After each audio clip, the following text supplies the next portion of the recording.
All right, beautiful people, top of the day. Happy Saturday. Treat Anchor, hey.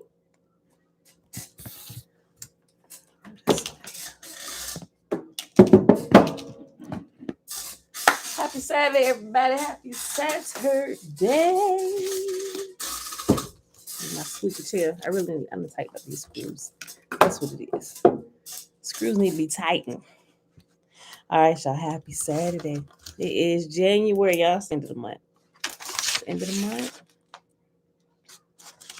Monday will be the last day of this month.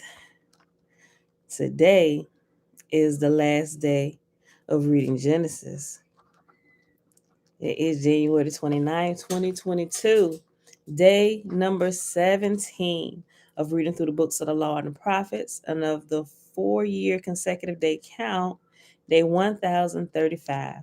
Today, we're reading the last 2 chapters of Genesis, Genesis 49 and 50. And then we're going to pick up in My Big Toe. We're going to read let me see.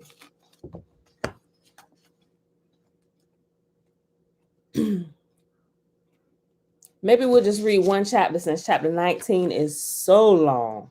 We're just going to read chapter 18, and then we're going to go over here to the Lost Book of Enki, the memoirs and prophecies of an extraterrestrial God. Don't let the word extraterrestrial throw you off. It just means those from the other realm, not here in the physical realm, right? Those who come from heaven. Okay. So we're going to read one chapter, My Big Toe, and then we're going to start in the introduction. I think it's actually the preface of the Lost Book of Enki, which is going through, yes, the introduction to Attestation, and then it gets into the first tablet.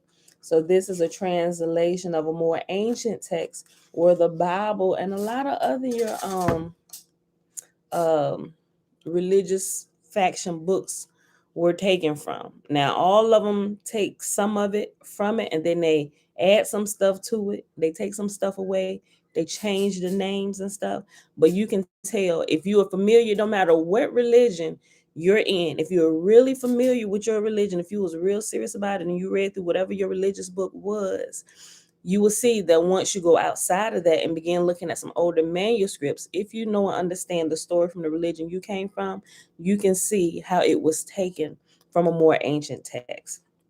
All right, so with that being said, beautiful people, joy, shalom, shayla, batwabu, levine, peace and blessings. All right, y'all. So let's go ahead and get into this real quick. Let's go ahead and do the Shema, which is found in Deuteronomy Chapter 6. Deuteronomy 6.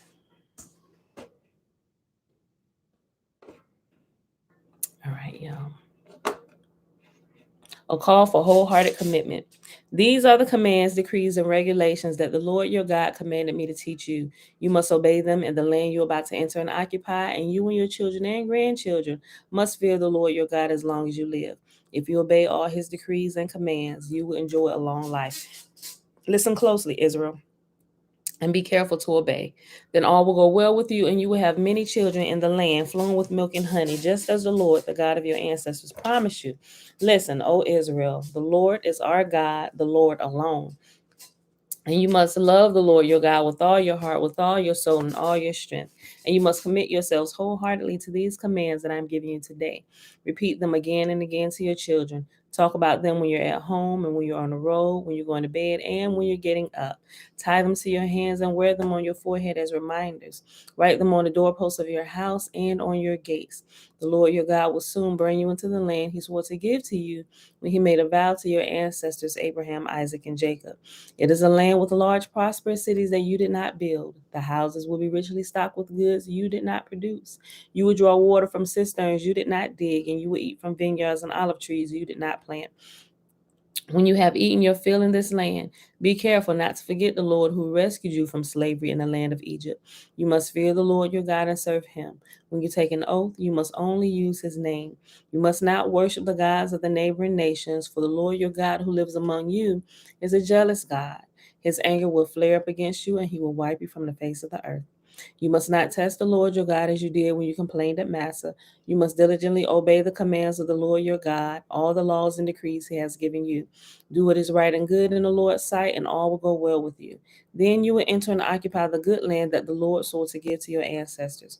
You will drive out all the enemies living in the land, just as the Lord said you would. In the future, your children will ask you, what is the meaning of these laws, decrees, and regulations that the Lord our God has commanded us to obey? Then you must tell them, we were Pharaoh's slaves in Egypt, but the Lord brought us out of Egypt with his strong hand. The Lord did miraculous signs and wonders before our eyes, dealing terrifying blows against Egypt and Pharaoh and all his people. He brought us out of Egypt so he could give us this land he had sworn to give to our ancestors. And the Lord our God commanded us to obey all these decrees, to fear him, so he can continue to bless us and preserve our lives as he has done to this day. For we will be counted as righteous when we obey all the commands the Lord our God has given unto us. Tiffany, happy snow day. Yes, it has snowed again. This snow seems a little bit heavier than it did the other day. Normally we lift up our or either the wind was blowing really hard. It's either the wind was snowing really hard or the snow got heavier on the windshield wiper blades, or some nefarious person came through and just knocked all our windshield wiper blades down. Okay. So when we know it's gonna snow, we'll take our windshield wiper blades on the vehicles, on all the vehicles, we'll take them and we'll pull them back so they don't freeze to the windshield, right? It is okay, so I wasn't tripping. It is definitely more dense, right? So that's probably what happened. So forgive me for blaming some nefarious person who probably really wasn't out here in the snow just walking past, knocking down people windshield wipers. That's why I said it was more like the snow is heavier or the wind was blowing, because we noticed that we got two trucks parked like on the outside of the driveway, and both of those windshield wipers are completely down. Vehicles are covered in snow.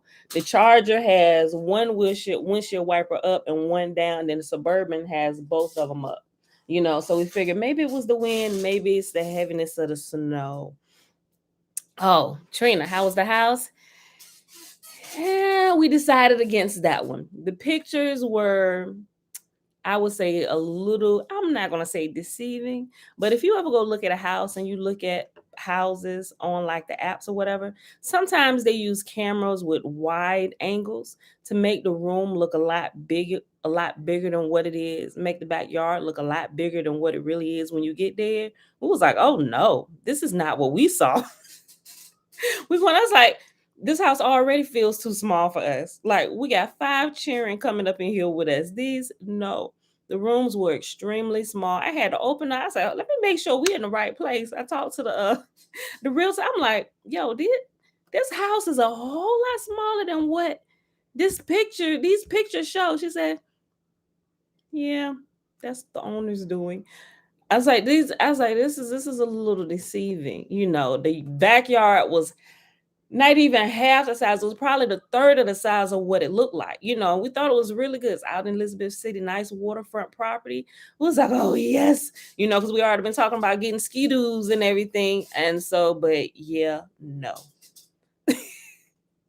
Absolutely not. And then when we got inside, the realtor, she was pretty nice. She was upfront with us, and she let us know that the house had been vacant for like 4 years, right?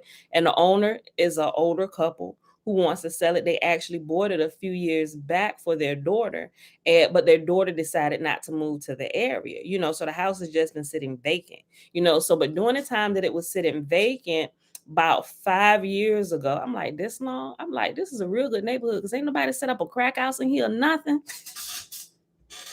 We play too much sometimes, right? And she just looked at us like, I'm like, okay, that was a joke. Clearly, she probably not familiar with our culture's jokes or whatever, so it was probably a little shocking to her that I kind of made a joke. So I was like, I gotta quit joking around with different types of people. Can it be renovated? What they did there, it seemed to be a little bit of renovations going on, but what she told us before I asked the question, she had her mask on. I didn't have on a mask, right? Because I need to smell stuff and everything. So when we went in, she said, now I will let you know. She said, it's been about 5 years. She said the owner said that there was a problem with the roof.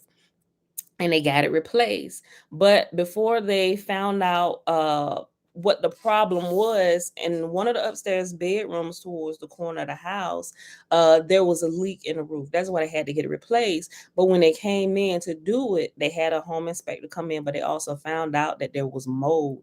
As soon as she said mold, I'm like, that's what I'm smelling. I don't want to just come out and say that. We was just going to ask strategic questions just to see if she would be upfront with us, because don't play us. If you're not going to be honest with us, you might not be the realtor that we really want. Be honest with us, right? And so she said there was mold. So as soon as she said it, me and my husband just kind of looked at each other, like, was like, yeah, we're done. But she said they came in, they renovated and stuff, you know um they got all the mold out from what she said. I mean, we had already decided against it at this point anyway, because it was too small, right? And so she had her mask on, and I'm like, well, when we kind of went back outside to the deck, because it's like a double deck on the back, I was like, oh, these are good trees for the kids to climb and swing. We put hammocks out here, but okay, I'm gonna hold that comment. So she said that well, it has been vacant, she said, and they told me that everything was replaced. So you're free to have your own inspector come in, she said, but I will tell you there is somebody that's looking at it now, and they just had an inspection done, and they're actually waiting for the report for the inspectors to come back on what they think about it. And here's the thing. They actually called her while we were there, and they told her that based on the home inspection, like we was right there, we could like hear through her phone. Based on the home inspection, they chose not to go forward with this house. And that's all we need to say. Like, well, we weren't gonna go forward with it anyway, because when she told us that, she didn't even have to tell us that, because I was gonna bring it up because I could smell it. And I'm like, okay, so if it's been 5 years since they renovated this and they cleaned out all the mold, why can I still smell mold in this house? All the kids outside, let's go. So my husband like, yeah, we ain't doing this. But she said the house has been vacant. I said, I get that it's been vacant. So if there was a problem, if there had been people actually living in here over the last 5 years, that smell probably would have not been in here, possibly. But because it's been closed up, not really being nobody going in and out, and so even if they did replace it, all that smell and stuff is still in there. It was like, we like our lungs. So no, we decide we're not going to go with this property, so.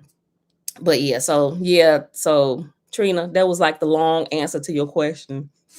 How did it go? Yeah, no. Soon as when I walked in, first when we pulled up, we looked at it, it was like, this is way smaller than the wide angle pictures, and but when I walked in and I smelled the mold, I'm like, okay, let's go outside, children.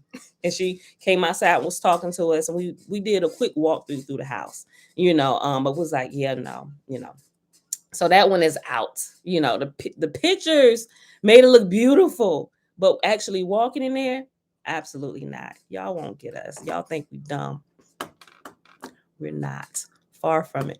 Okay, so but yeah, that's how it went. Yeah, Tiffany, we walked away quickly from that one. That is not the property for us. So we're looking at a couple other ones. Preferably how many bedrooms? What we would like is 6 bedrooms. We got 5 children, right? That still live with us. Jeremiah might be on his way out the door, but maybe not. He just turned 18. But he gonna probably be, he was like, son, you can stay here really till you get married for real, So in a perfect world, we're looking for 6 bedrooms.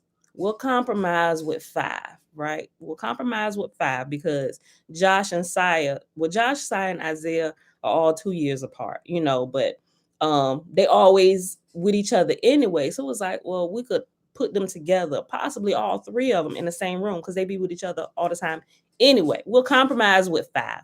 In a perfect world, 6 bedrooms, right? We need a huge yard because we got smaller children. They need room to grow, so, but that's what we're looking for. Audrey, shalom. Shalom. Yahuwah is one. Oh, yes. Great spirit. Be with us wherever we are in this world. Hallelujah. Yes. It really didn't stick here in the district. No. Oh, well, that's good. That's good. So y'all mail and stuff won't be held up today. Are we moving to the country? We really want to. But we can't go too far because of our business here in Chesapeake, right? So we got to get back and forth to the warehouse. We think about if something happens, what if there's this terrorist attack or they shut down the borders of the states? We're in Virginia. Our business will be in Virginia, but we live in North Carolina. So we looked at a couple houses when we were out there yesterday. So we only chose Elizabeth City due to the land we get at a cheaper price, right? It's a little bit cheaper to live in North Carolina than it is Virginia. The houses in Virginia is ridiculously high. Not all of them. It's some good ones. So now we've adjusted our search. Look, I was just about to tell you, Tiffany. She said my son bought some good acreage in Suffolk. We're now changed our direction to Suffolk, which is more, it's still country, and there are some nice houses out there with decent land, so we're looking in Suffolk now. I'm looking for land, preferably if they don't already have one that's built how we want it. We still gonna probably buy one this time around anyway. I'm just planning for the future years coming up to actually build our house, because we want to get a good piece of land. So we want to build on the land that's going to be our forever home, so to speak. But for now, we know we ain't going to be that. We're going to be there for some years, but it won't be our forever home, So obedience to y'all. Shalom, shalom. Okay, let's get this started, y'all. How many minutes we in? We like, what, 17 minutes in? Okay. Let's start this so we can start this this lost book of Enki with some of this stuff in here that y'all gonna be quite shocked that y'all find. Okay, let's go to Genesis 9. We right at the end. Okay. Jacob's last words to his sons. Then Jacob called together all of his sons and said, "Gather around me, and I will tell you what will happen to each of you in the days to come. Come and listen, you sons of Jacob. Listen to Israel, your father. Reuben, you are my firstborn, my strength, the child of my vigorous youth. You are first in rank and first in power, but you are as unruly as a flood, and you will be first no longer. For you went to bed with my wife, you defiled my marriage couch. Simeon and Levi, you are two of a kind. Their instruments are instruments of violence. May I never join in their meetings. May I never be a party to their plans. For in their anger, they murdered men, and they crippled oxen just for sport. A curse on their anger, for it is fierce. A curse on their wrath, for it is cruel. I will scatter them among the descendants of Jacob. I will disperse them throughout Israel." Sheesh. Judah, your brothers will praise you. You will grasp your enemies by the neck. All your relatives will bow before you. Judah, my son, is a young lion that has finished eating its prey. Like a lion, he crouches down and lies down. Like a lioness, who dares to rouse him? The scepter will not depart from Judah, nor the ruler's staff from his descendants, until the coming of the one to whom it belongs, the one whom all nations will honor. He ties his foal to a grapevine, the colt of his donkey to a choice vine. He washes his clothes in wine, his robes in blood of grapes. His eyes are darker than wine, and his teeth are whiter than milk. Zebulun will settle by the seashore and will be a harbor for ships. His borders will extend to Sidon. Issachar is a sturdy donkey, resting between two saddle packs. When he sees how good the countryside is and how pleasant the land, he will bend his shoulder to the load and submit himself to hard labor. Dan will govern his people like any other tribe in Israel. Dan will be a snake beside the road, a poisonous viper along the path that bites the horse's hooves so its rider is thrown off. I trust in you for salvation, O Lord. Gad will be attacked by marauding bands, but he will attack them when they retreat. Asher will dine on rich foods and produce food fit for kings. Naphtali is a doe set free that bears beautiful fawns. Joseph is the foal of a wild donkey, the foal of a wild donkey at a spring, one of the wild donkeys on the ridge. Archers attacked him savagely. They shot at him and harassed him, but his bow remained taut and his arms were strengthened by the hands of the mighty one of Jacob, by the shepherd, the rock of Israel. May the God of your father help you. May the Almighty bless you with the blessings of the heavens above, and blessings of the watery depths below, and blessings of the breast and womb. May my fatherly blessings on you surpass the blessings of my ancestors, reaching to the heights of the eternal hills. May these blessings rest on the head of Joseph, who is a prince among his brothers. Benjamin is a ravenous wolf, devouring his enemies in the morning and dividing his plunder in the evening. These are the 12 tribes of Israel, and this is what their father said as he told his sons goodbye. He blessed each one with an appropriate message. Jacob's death and burial. Then Jacob instructed them, "Soon I will die and join my ancestors. Bury me with my father and grandfather in the cave in the field of Ephron the Hittite. This is the cave in the field of Machpelah near Mamre in Canaan that Abraham bought from Ephron the Hittites as a permanent burial site. There Abraham and his wife Sarah are buried. There Isaac and his wife Rebekah are buried. And there I buried Leah. It is the plot of land and the cave that my grandfather Abraham bought from the Hittites. When Jacob had finished his charge to his sons, he drew his feet into the bed, breathed his last, and joined his ancestors in death." Now, if you're going to die, that should be the way you go. After you bless your children, all right, y'all got it? All right, I'm out, my G. I'll see you when you get here.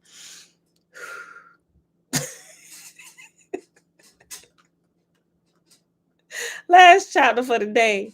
Zoe Betswabu. First time in a live chat. Okay. We'll caught up from watching the previous videos. Okay. All right, last chapter, y'all. Joseph threw himself on his father and wept over him and kissed him. Then Joseph told the physicians who served him to embalm his father's body. So Jacob was embalmed.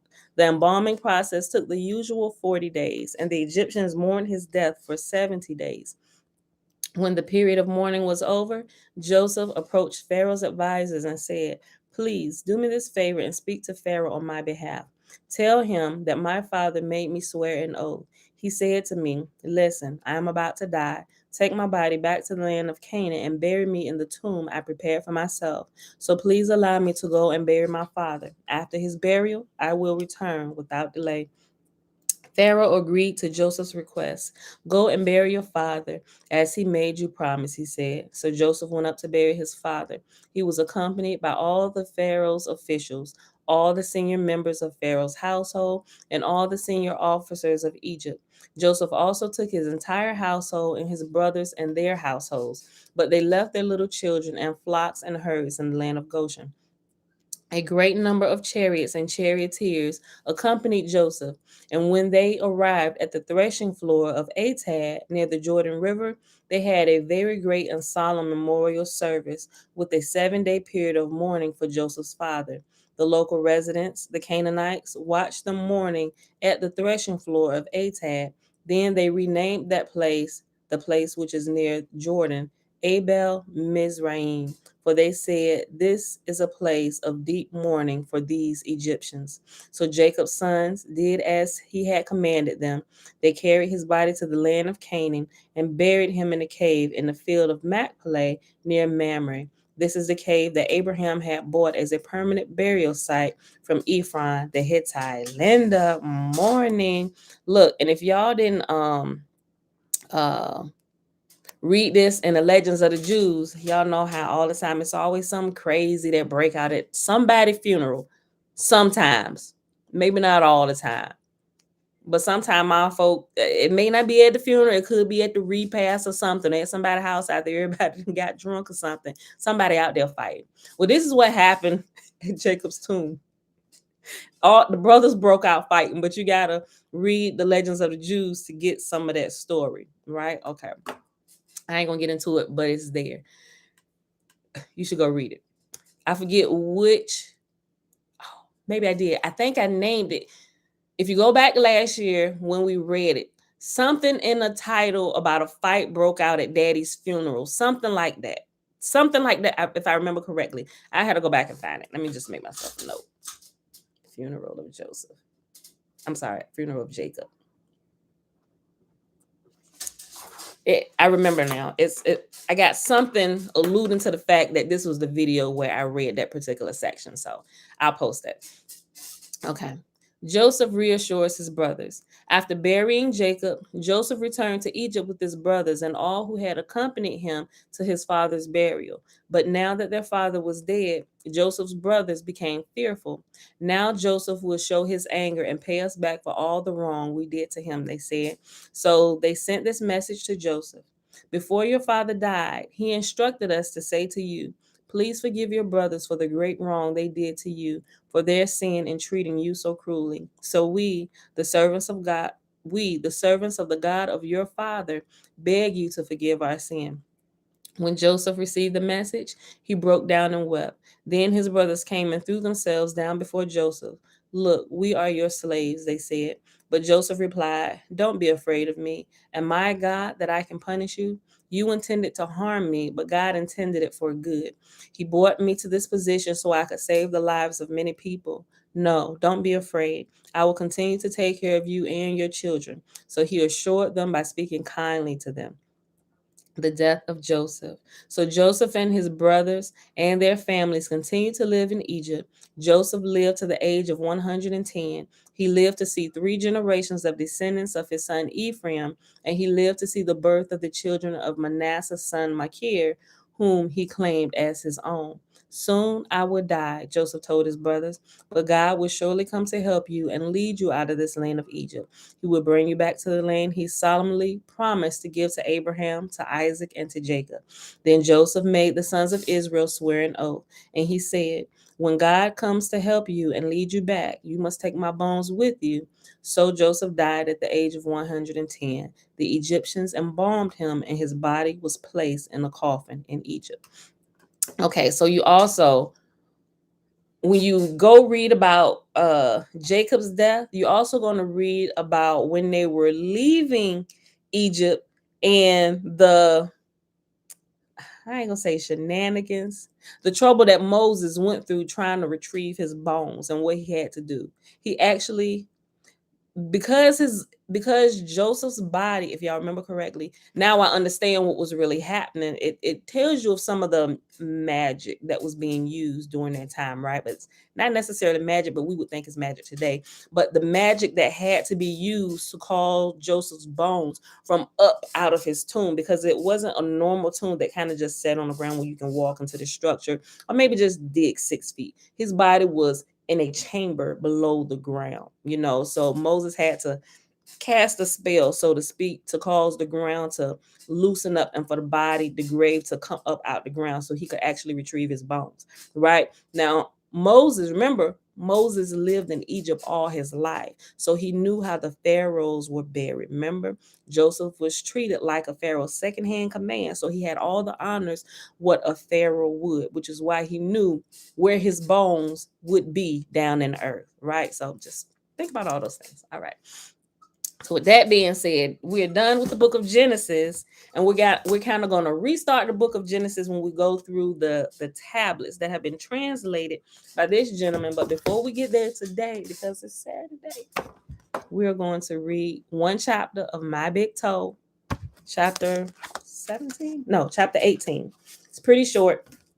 And then we're going to come back here. So if y'all been waiting to actually go through these translated tablets, we're going to start a little bit of that today. We're only at 29 minutes. We should be done reading this in about 10, and then we'll use the rest of the time to start getting through that. All right. Now, this burial story is crazy in the other writing. It is, ain't it? But I kind of understand. I kind of feel okay with it. Linda, morning. I think I saw Nikki come in too. Nikki, hey girl, hey, greetings. Hold on, I want to make sure I miss nobody on Facebook. Okay, Uncle Nathaniel.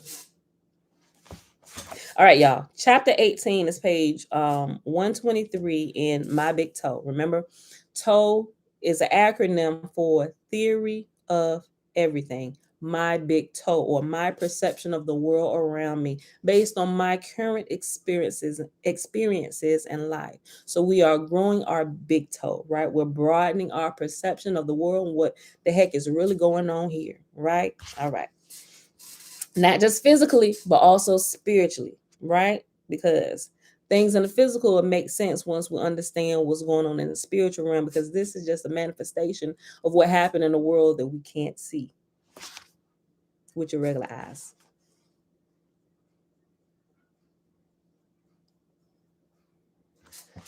Okay. Something came through there. Okay. In the beginning, casualty, I'm sorry, hold on. I looked this word up. Causality. That's how you pronounce it. Thank you, Trina. The study of cause and effect. Causality. I was looking at the pronunciation. The S be throwing me off sometime, but it's pronounced like a Z. Causality. Okay. In the beginning, causality and mysticism. That's the name of the chapter. Beginnings are always difficult. Wherever one starts, there is always the question, what was before that? The question comes from our sense of objectivity. I'm sorry. The question comes from our sense of objective causality, that everything must be preceded by its cause. Must everything have a cause? If no, then one leaps immediately to invoking mystical beginnings. If yes, then the beginning is a logical impossibility. There can, by definition, be no beginning if everything must have a cause. Let me read that again. There can, by definition, be no beginning if everything must have a cause. By the logic of causality, beginnings are illogical. The logic of causality requires, because we do exist, the initial existence from which we are derived to erupt spontaneously from nothing. Clearly, the notion of objective causality must violate its own logic in order to get started. The other alternative, there is no beginning. Existence is somehow infinite and perpetual, is itself a mystical assertion that comes from nowhere and goes nowhere. Such an unbounded mysticism offers its supporters no possibility of either answers or clues. Beginning with the premise that our ignorance of beginnings is total and perpetual is not a particularly clever way to begin an analysis of beginnings. Easy perhaps, but not useful. This logical alternative provides a trivial solution that leaves no foundation upon which to build a reality. Thus, the logical result of invoking an objective causality is a mystical beginning. Likewise, the logical result of denying an objective causality, our beginning began without prior cause, is also a mystical beginning. Although the logic of our objective causality would seem to indicate that our beginning must be mystical, that is not necessarily so. It depends on the reality in which such a beginning is taking place and the reality from which we are viewing it. Causality is system specific. The logic of causality, the logic of PMR, physical matter reality, physics, for example, holds within a given causal system. The logic of causality only requires that a given system's beginning appears to be mystical from a point of view that lies within that system. The logic of causality can say nothing about the beginnings of its own system, because those beginnings lie outside that system, beyond the reach of its own causal logic. Beginnings belong to the next higher level of causality and are beyond the purview or scope of a subsystem's own causal logic. Imagine a hierarchy of causal systems, each being a subset of the next. Thus, mysticism may be removed from our own beginning if we can obtain the perspective of the superset to which we belong. I am not saying that our objective causality should be tossed out. The logic of our objective causality has been and remains the philosophical foundation of our science. It has motivated us to ask, how does this work, or what caused that? It has led to the technology and understanding that is now begging us to take the next step beyond the purely material. I am not putting down the logic of our objective causality. I am a scientist. I live and work by it. I am simply putting it into the proper perspective. I am pointing out its logical limitations, the boundary of its meaningful application, the fact that it requires its beginning to violate its own logic. Thus, our beginning, from the point of view of our object causality, must be indefinable or equivalently mystical. If you do not logically equate indefinable with mystical, that's fine. Given the subject is the creation of our reality, our beginnings, the terms necessarily undefined and unknowable quickly morph into mystical in the minds of many. Thus, I use the word mystical to generally describe the unknowable.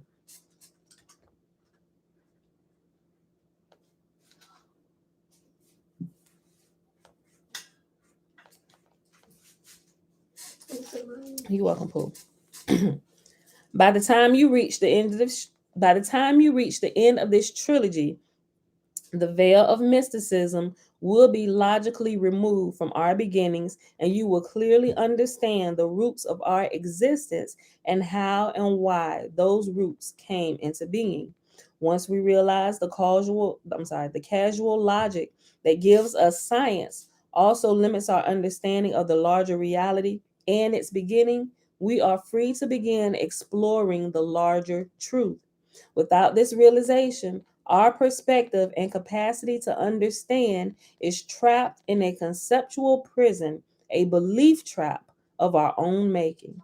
This is amazing how we're getting to this part, and we're also about to read some things that's going to broaden your horizons on what scriptures are and what scriptures are not and where they originated, right? Our big toe is growing no matter where we're reading from and experiencing. Okay. Without this realization, our perspective and capacity to understand is trapped in a conceptual prison, a belief trap of our own making.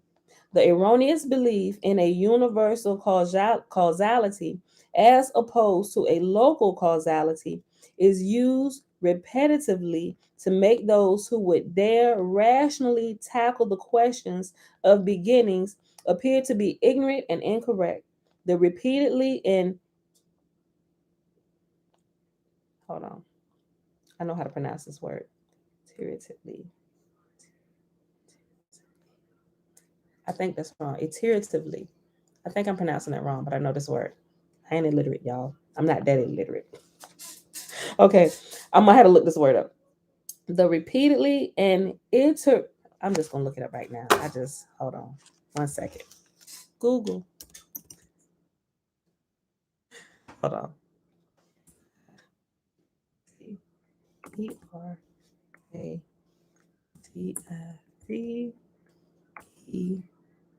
Eratively. Intuitively. I think this. Intuitively pronounce. Iterative. Oh. Iterative. Iteratively. Okay. All right. I was saying it wrong. Iterative. Okay. Sorry. The repeatedly and iteratively asked question, what was before that, inevitably must end with the confession of complete ignorance existing at the foundation of an otherwise rational discourse. The position is taken that logical arguments built upon a foundation of ignorance are highly suspect and can be dispensed with immediately can be dispensed with immediately as foolish or unsubstantiated conjecture.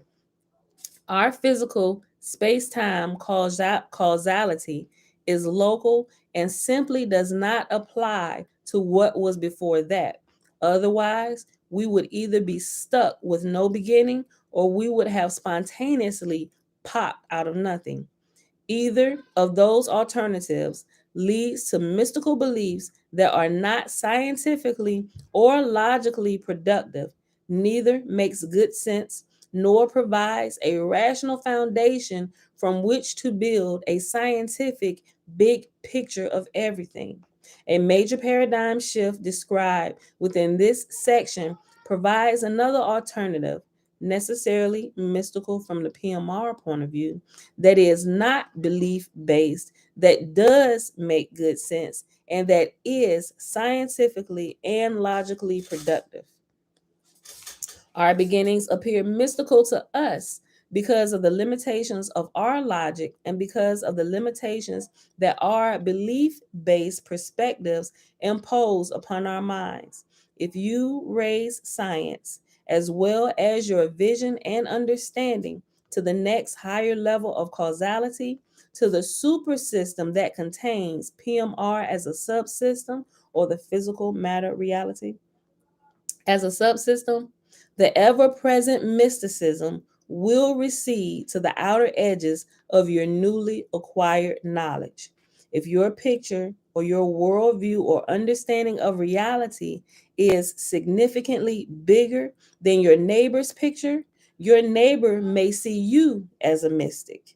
Indeed, you will always appear to be a mystic from a viewpoint that is greatly limited in its understanding, regardless of how rational, complete, or scientific your understanding is. Which is why a lot of times people who are full of wisdom, like you have people calling different yogis, it's a Sanskrit word or a Eastern word, a yogi, somebody that if you don't understand, you would think they know how to do magic, but no, your understanding is not complete. It's not that they're doing magic. They understand something that you don't. And it can be scientifically proven what they are doing, right? A lot of times we call them mystics. Oh, witchcraft, stay away from them. You ain't supposed to be able to do that as a human. Who says so? You have not been exposed to a lot of truth, have you? Right? If your picture, worldview, or understanding of reality is significantly bigger than your neighbor's picture, your neighbor may see you as a mystic. Indeed, you will always appear to be a mystic from a viewpoint that is greatly limited in its understanding, regardless of how rational, complete, or scientific your understanding is. A mystic appears to be animated by unknowable interactions that lie beyond rational understanding. Perhaps your dog thinks, hold on. Perhaps your dog thinks that you are a powerful, irrational mystic. If your neighbor also finds you to be a particularly good, loving, wise, productive, successful, and capable person, he should try to understand what you seem to understand. If, on the other hand, you appear arrogant, condescending, manipulating, or begin proselytizing and asking for donations, he would do well to keep his door locked and avoid you. And I concur with that. Don't come up here with that foolishness. The quality of your being expresses the correctness of your understanding. Think about that for a moment, and I'm going to repeat it. The quality of your being expresses the correctness of your understanding. Think about that for a moment. What does the quality of your being say about the correctness of your understanding? And that is what we're going to pause at right here for the day. That was good. Now, memoirs and prophecies of an extraterrestrial God. And when we start getting to some of these prophecies from some of these older tablets, y'all gonna start thinking twice or three times about what y'all been reading in Revelations, right? And clearly, let me just get into it. I done did like a big introduction to this book already a couple videos ago. So let me just go ahead and get started before I waste any more time. All right. So it has the contents and the introduction. All right. I'm going to just read because he's going to explain. I ain't going to need to keep explaining this to y'all. Y'all ready? Here we go. This is page 1. Introduction. Some 445,000 years ago, astronauts from another planet came to Earth in search of gold. Stick with the story, right? Stay in class, because some things is going to make sense from what you read in the Bible. But just, okay, let me just read. Okay. Some 445,000 years ago, astronauts from another planet came to Earth in search of gold.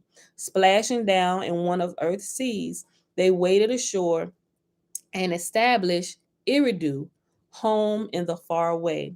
In the time, the initial settlement expanded to a full-fledged mission Earth. Okay, so this is an introduction, right? He's just kind of summing up what he understands from the tablets that he read. Okay, so this is not the actual scripture part. This is just an introduction and his overall summation of what was said. Okay. Splashing down in one of Earth's seas, they waded ashore and established Iridu, home in the far away. In time, the initial settlement expanded to a full-fledged mission Earth with a mission control center, a spaceport, mining operations, and even a way station on Mars. Dana, if you're here, stick with me. We talked about this, right? Just see it through, right? We seeing it through. Short of manpower, the astronauts employed genetic engineering to fashion primitive workers, Homo sapiens. The deluge that catastrophically swept over the Earth required a fresh start. The astronauts became gods, granting mankind civilization, teaching it to worship. Then, about 4,000 years ago, all that had been achieved unraveled in a nuclear calamity brought about by the visitors to Earth in their course of their own rivalries and wars. What had taken place on Earth, and especially the events since human history began, has been called by, what had taken place on Earth, and especially the events since human history began, has been called by Zechariah Sitchin in his The Earth Chronicles series from the Bible, clay tablets, ancient myths, and archaeological discoveries. But what had preceded the events on Earth, what had taken place on the astronauts' own planet Nibiru that caused the space journeys, the need for gold, the creation of man. What emotions, rivalries, beliefs, morals, or lack thereof motivated the principal players in the celestial and space sagas? What were the relationships that caused mounting tensions on Nibiru and on Earth? What tensions arose between old and young, between those who had come from Nibiru and those born on Earth? And to what extent was what had happened determined by destiny, a destiny whose record of past events hold the key to the future? Would it not be auspicious? Would it not be auspicious were one of the key players an eyewitness and one who could distinguish between fate and destiny, to record for posterity the how and where and when and why of it all, the first things and perhaps the last things? But that is precisely what some of them did do, and foremost among them was the very leader who had commanded the first group of astronauts. Make sure you're keeping in mind what we read in the book of Enoch, right? Because if you can stomach the book of Enoch, you will understand some of what is going on here, because it gives some further clarification to some of the things that I still have questions about in the book of Enoch, right? Okay. Not that it answers everything, right? We're just getting bits and pieces of puzzles. We just shaking out and shaking through, going through the information. But that is precisely what some of them did do. And foremost among them was the very leader who had commanded the first group of astronauts. Scholars and theologians alike now recognize that the Bible tells of creation, of Adam and Eve, the Garden of Eden, the deluge, the Tower of Babel, were based on texts written down millennia earlier in Mesopotamia, especially by the Sumerians. And they, in turn, clearly stated that they obtained their knowledge of past events, many from a time before civilizations began, even before mankind came to be, from the writings of the Anunnaki. And in parentheses, Anunnaki means those who from heaven to earth came, or those that came from heaven. You know, the gods of antiquity. They call the Anunnaki the gods of antiquity. As a result of a century and a half of archaeological discoveries in the ruins of the ancient civilizations, especially in the Near East, which is like the Eastern India and parts of Africa and stuff, the Near East. As a result of a century and a half of archaeological discoveries in the ruins of the ancient civilizations, especially in the Near East, a great number of such early texts have been found. The finds have also revealed the extent of missing texts, so-called lost books, which are either mentioned in discovered texts or are inferred from such texts that are known to have existed because they were cataloged in the royal or temple libraries. Sometimes the secrets of the gods were partly revealed in epic tales, such as the Epic of Gilgamesh. Anybody read that? The Epic of Gilgamesh? You can actually go to YouTube, and I think just about all of the readings of it is about an hour. So it's a really short book, right? And I'm gonna post it for you today. If you haven't read it or listened to it, I would suggest that you do, just so you're familiar with it. And then before I say anything to y'all, I want y'all to tell me what that particular, that's gonna be your homework for sometime this weekend, whenever you get it done. When I bring it up again, I'm gonna ask you, who does the person in the Epic of Gilgamesh remind you of from the Bible, right? You let me know. I'm gonna put that in there. I ain't gonna give you no details about it. Some of you may have already read it, but you tell me specifically who that character in there in the Epic of Gilgamesh reminds you of from the Bible stories. It's in the Torah. It's in the Torah. That person is located in the Torah. Okay. Sometimes the secrets of the gods were partly revealed in epic tales, such as the Epic of Gilgamesh, that disclosed the young. I'm sorry. Hey, what's up? Was you about to ask me something? Oh, okay. Do me a favor. Tell your cousins to come down here and clean up my living room, please.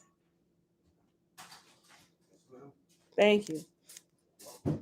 Sometimes the secrets of the gods were partly revealed in epic tales, such as the Epic of Gilgamesh, that disclosed the debate among the gods that led to the decision to let mankind perish in the deluge or the flood. Or in a text titled Atrahasis, Atrahhasis. That's the name of the text, the Atrahasis, which recalled the mutiny of the Anunnaki who had toiled in the gold mines that led to the creation of primitive workers, earthlings. From time to time, the leaders of the astronauts or the Anunnaki from time to time, the leaders of the astronauts themselves authored compositions, sometimes dictating the text to a chosen scribe, as the text called the Era Epos, Erraepos, in which one of the two gods who had caused the nuclear calamity sought to shift the blame to his adversary. Sometimes the god acted as his own scribe, as in the case regarding the book of the secrets of Thoth, Thoth, the Egyptian god of knowledge. Y'all heard of Thoth, right? Which the god had secreted in a subterranean chamber. He hid away in a subterranean chamber. Okay. When the Lord God Yahweh, according to the Bible, granted the commandments to his chosen people, he at first inscribed in his own hand 2 stone tablets that he gave to Moses on Mount Sinai. When Moses threw down and broke the first set of tablets in response to the golden calf incident, the replacement was written by Moses on the tablets on both their sides when he stayed on the mount 40 days and 40 nights, according to the dictated words of the Lord.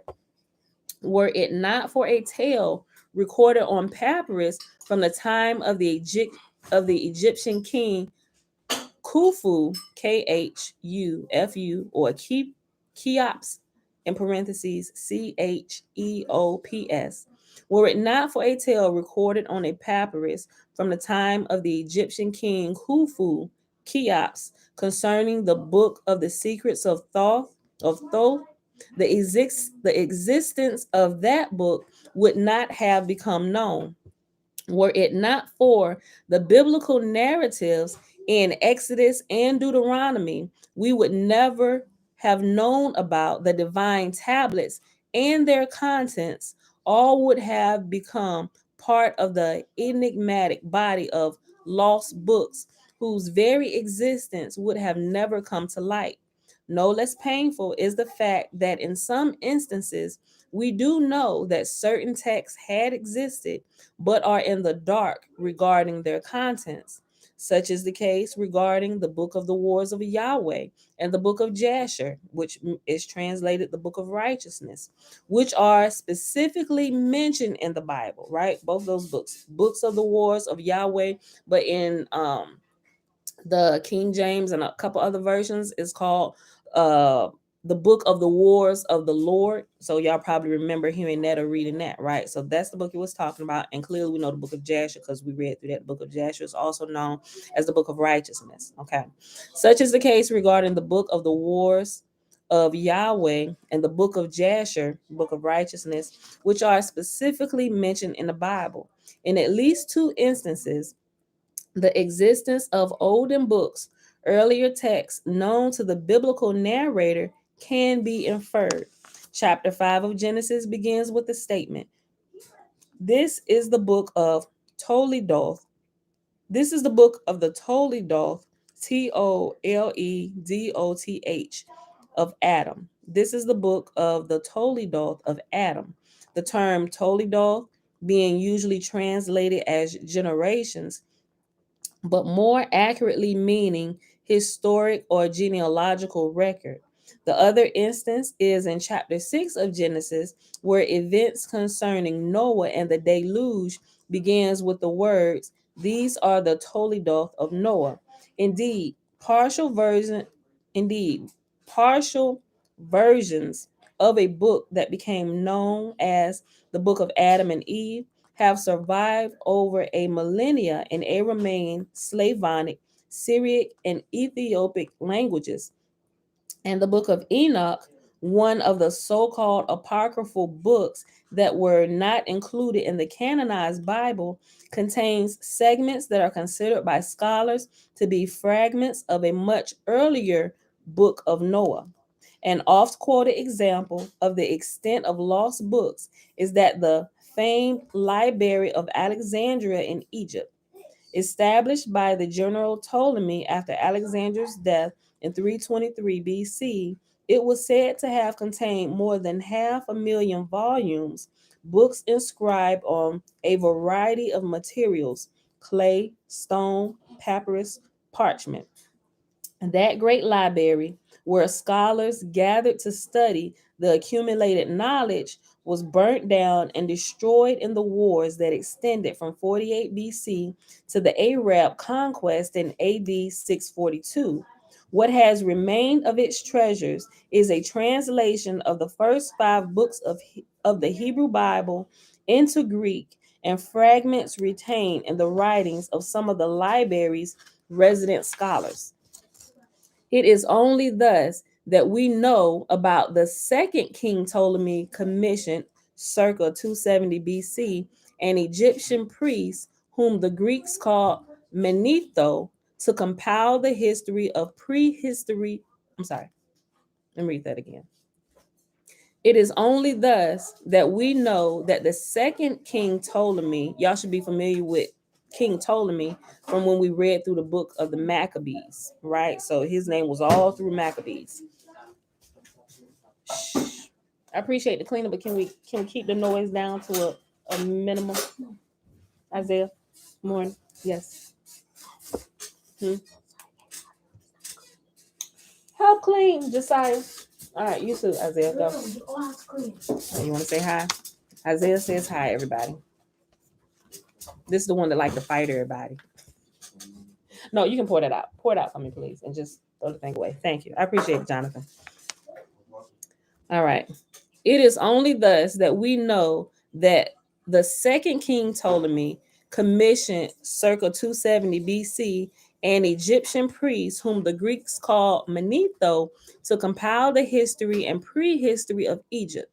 At first, Manetho wrote only the gods reigned there, then demigods, and finally, circa 3100 BC, Pharaonic, or the Pharaoh dynasties began. The Pharaonic dynasties began. You don't have to like separate the dishes because it's going to make too much noise. Just sit them on the counter. I get to it when I'm done. Thank you. The divine reigns, he wrote, began 10,000 years before the flood and continued for thousands of years thereafter, the latter period having witnessed battles and wars among the gods.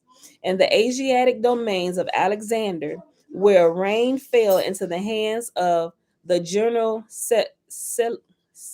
Seleucus and his successors, a similar effort to provide the Greek savants with a record of past events took place. A priest of the Babylonian god Marduk, Berosus, with access to libraries of clay tablets, whose core was the temple library of Haran, now in southeastern Turkey, wrote down in 3 volumes a history of gods and men that began 432,000 years before the deluge, when the gods came to earth from the heavens, listing by name and reign durations the first 10 commanders. Berosus reported that the first leader, dressed as a fish, waded ashore from the sea. He was the one who gave mankind civilization, and his name, rendered in Greek, was Oneus. Oannes. So, Kimberly, shalom, shalom. This shouldn't sound so. Hold on, wait. Wait, hold on, Linda. What you say? I'm here shaking back like he can see me. I'm here shaking back like he can see me. Like who can? I missed your comment when it came up. What you talking about, Linda? Look. So if you're familiar with the book of Enoch, right? Even the book of Genesis tells us, right, that the sons of God. We now know that the sons of God in church terminology would be the angels, right? The angels who came down to earth, right? They had to been somewhere. They came down from wherever they was at, right? They came down, had sex with human women. But in that, you probably get 2 sentences from Genesis, from the whole Bible, that talks about the angels or the watchers who came down, right? But if you read further in Enoch, it gives you more of the detail. Oh, okay, I'm sorry. You was talking about my son when he came to wave. Okay. Okay, you said you shaking back, you waving back like he can see you. Okay, I get it. Okay. I completely missed that. So if you're, like I said, if you're familiar with the book of Enoch, and everybody, if you've been here for a while, if you never read through it, but if you were here when we read through it together, you're familiar with a lot of this stuff, right? So we know what some of the angels did. There were some intimate details of what different angels shared with the human wives that they took, right? They taught them incantations, they taught them the secrets of heaven, they taught them magic in exchange for them having sex with them, right? But there was some at first I was like, okay, so they promised to do all that, to teach them all these things if they would just have sex with them. But now my big toe is getting a little bit bigger. And it's not really just about the sex for real. It's not like, yo, come on, I need some of that human booty. I'm gonna teach you some secrets of heaven. Just give me some of the human booty, right? It was more, it was really more than that. At first, my understanding was like, okay, but you're an angel though. Like that's like really going beneath your class, your natural nature. It would seem like you're belittling yourself. What really could you gain by getting human booty, right? Like you're an angel, you can do everything. Like things we're trying to figure out how to do, like you can do it. You can think and be somewhere. What is the big thing behind the angelic coming to have sex with human women? Now, some of you may have actually experienced it. You may have called it a wet dream, but some of you may have actually experienced it where an otherworldly, a non, somebody not in physical matter reality, like we're considered physical matter reality. We know that there is non-physical matter reality that has truly had intercourse with human men and women, right? We know that happens even today. It's a whole group of people out there, they even on social media, and they on a hunt for angel booty, right? They on a hunt to have sex with ghosts. I kid you not. Like, it would be funny if it wasn't true, but it's true. And it baffles me, right? There were some crazy stories out there about what happens. We're gonna get into it. We're gonna get into it. I just listen, pay attention. So if you're familiar, I got off not really off topic, but if you're familiar with the book of Enoch, this doesn't seem too far-fetched, right? Because if you believe the book of Enoch, some of this will help make a little more sense. And not just reading it, it'll probably make more sense to those who may have actually experienced. I know the sound might sound crazy to some people, but it has happened, right? In my early days, didn't know what it was, and I still don't know why it happened, right? But it can happen. So I know there is some truth to this based on my own personal living experiences in this life right now that I'm living. So I know this is not far-fetched from my personal experience. My big toe may be a little bit bigger than some, but I know this is true. Okay, listen. In the Asiatic domains of Alexander, where reign fell into the hands of the general Seculos and his successors, a similar effort to provide the Greek savants with a record of past events took place. A priest of the Babylonian god Marduk, Berosus, with access to libraries of clay tablets, whose core was the temple library of Haran, now in southeastern Turkey, wrote down in 3 volumes a history of gods and men that began 432,000 years before the deluge. And when the gods came to, I'm sorry, I'm reading it too fast. A priest of the Babylonian god Marduk, Berosus, with access to libraries of clay tablets, whose core was the temple library of Haran, now in southeastern Turkey, wrote down in 3 volumes a history of gods and men that began 432,000 years before the deluge, when the gods came to earth from the heavens, listing by name and reign durations the first 10 commanders. Berosus reported that the first leader, dressed as a fish, waded ashore from the sea. He was the one who gave mankind civilization, and his name, rendered in Greek, was Onanes. Dove telling in many details, both priests thus render accounts of gods of heaven who came to earth, of a time when gods alone reigned on the earth, and of the catastrophic deluge.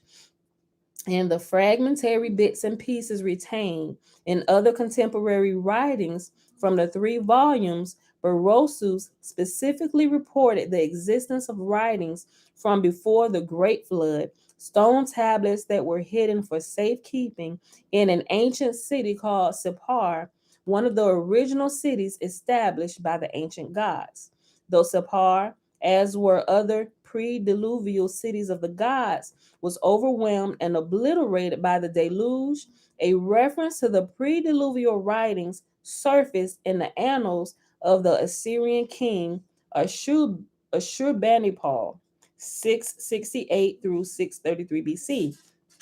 When archaeologists, I said that wrong. Archaeologists, that's how you say it. When archaeologists in the mid 19th century found the ancient Assyrian capital Nineveh, until then known only from the Old Testament, they discovered in the ruins of Ashurbanipal's palace a library with the remains of some 25,000 inscribed clay tablets.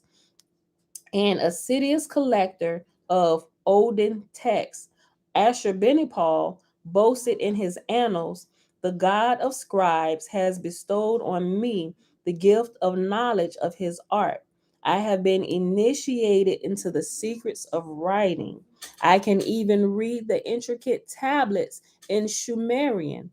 I understand the enigmatic words in the stone carvings from the days before the flood."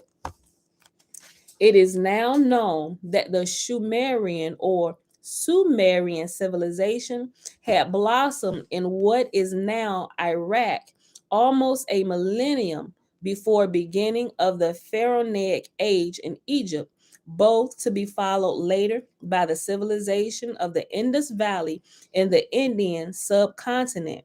It is now also known that the Sumerians were the first to write down the annals and tales of gods and men, from which all other peoples, including the Hebrews, my people, including the Hebrews, listen to this, y'all.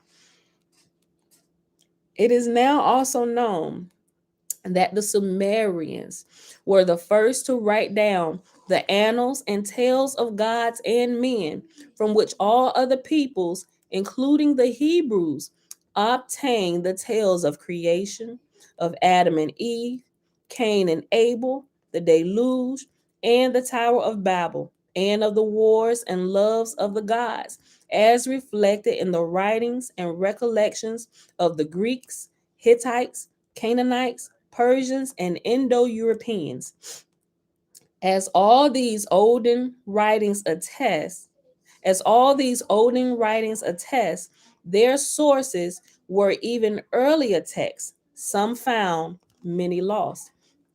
The volume of such early writings is staggering. Not thousands, but tens of thousands of clay tablets have been discovered in the ruins of the ancient Near East. Many deal with or record aspects of daily life, such as trade or workers' wages and nuptial marriage contracts, right? Others, found mostly in palace libraries, constitute royal annals. Still others, discovered in the ruins of temple libraries or of scribal schools, constitute a group of canonized texts, a secret literature that were written down in the Sumerian language and then translated to Akkadian, the first Semitic language, and then other ancient languages.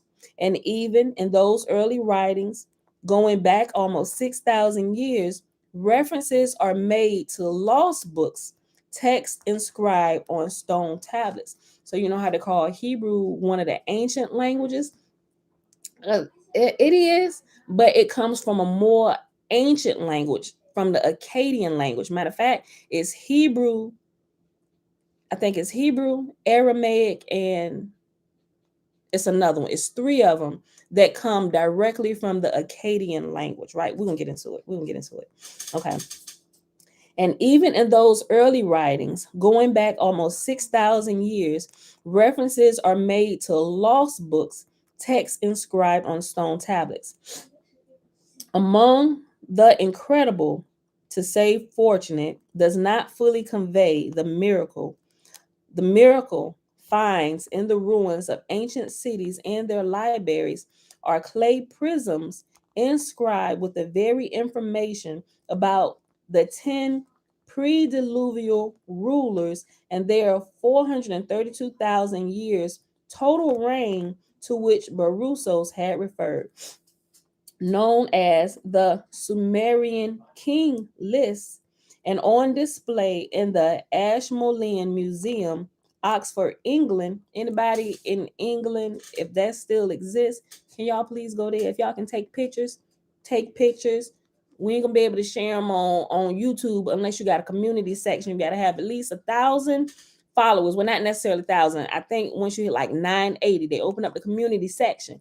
But if y'all got community sections and you live in England and this library or museum still exists, please go take some pictures, share them, tag me, right? Because I can't get to England right now. So I'm depending on those who might be in that area who possibly may be watching this video. I'm just saying, we got to use all our resources. Everybody, wherever y'all, everybody got to be on the lookout for this stuff. We got to shake through the stuff that can be shaken. Keep what's good. Okay. Among the incredible, to say fortunate does not fully convey the miracle finds in the ruins of ancient cities and their libraries are clay prisms inscribed with the very information about the 10 pre-diluvial rulers and their 432,000 years total reign to which Berusus had referred, known as the Sumerian king list, and on display in the Ashmolean Museum, Ashmolean, Ashmolean Museum, Oxford, England. Their several versions leave no doubt that their Sumerian compilers had access to some earlier common or canonized textual material, coupled with other equally early texts discovered in various states of preservation. They strongly suggest that the original recorder of the arrival, as well as of preceding events, and certainly of following events, had to be one of those leaders, a key participant, an eyewitness. One who had been an eyewitness to all those events, indeed a key participant to them, was the leader who had splashed down with the first group of astronauts, or the Anunnaki, or the Anunnaki, whatever you want to call them, those who came from heaven down to earth. At that time, his epithet name was Ea, he whose home is water. He experienced the disappointment of having He experienced the disappointment of having command of Earth mission given to his half brother and rival Enlil, and it's En period Lil, Enlil, Lord, and it means Lord of the command. A humiliation little mitigated by granting him the title Enki, Enki, or Enki, or Kai or Ki means earth, in Lord of the earth. Enki means Lord of the earth, right? Pay attention. Let me go back. Y'all gotta pay attention. One who had been an eyewitness to all those events, indeed a key participant to them, was the leader who had splashed down with the first group of astronauts. At that time, his epithet was Ea, he whose home is water.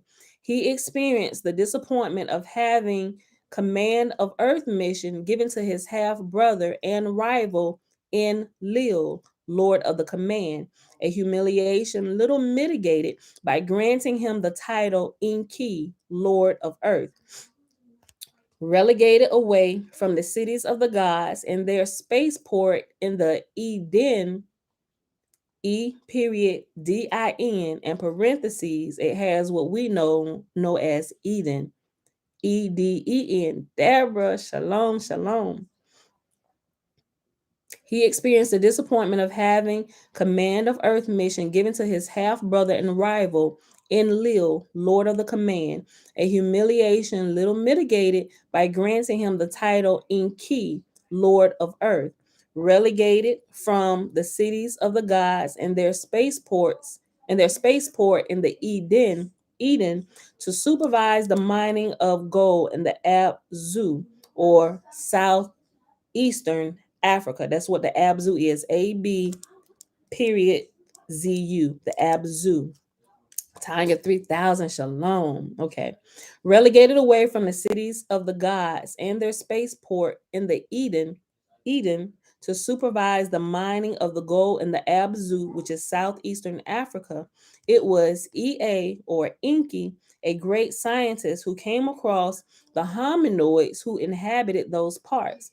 And so when the Anunnaki, or the Anunnaki, toiling in the gold mines, mutinied and said no more, it was he who realized that the needed manpower could be obtained by jumping the gun on evolution through genetic engineering, and thus did the Adam, literally, he of the earth, earthling, came into being.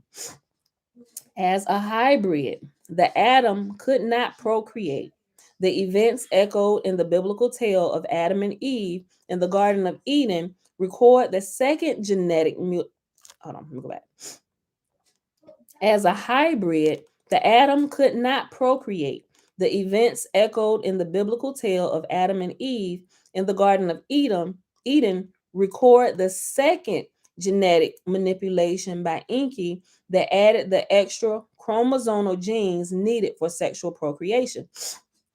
And when mankind proliferating did not turn out the way it had been envisaged, it was he, Enki.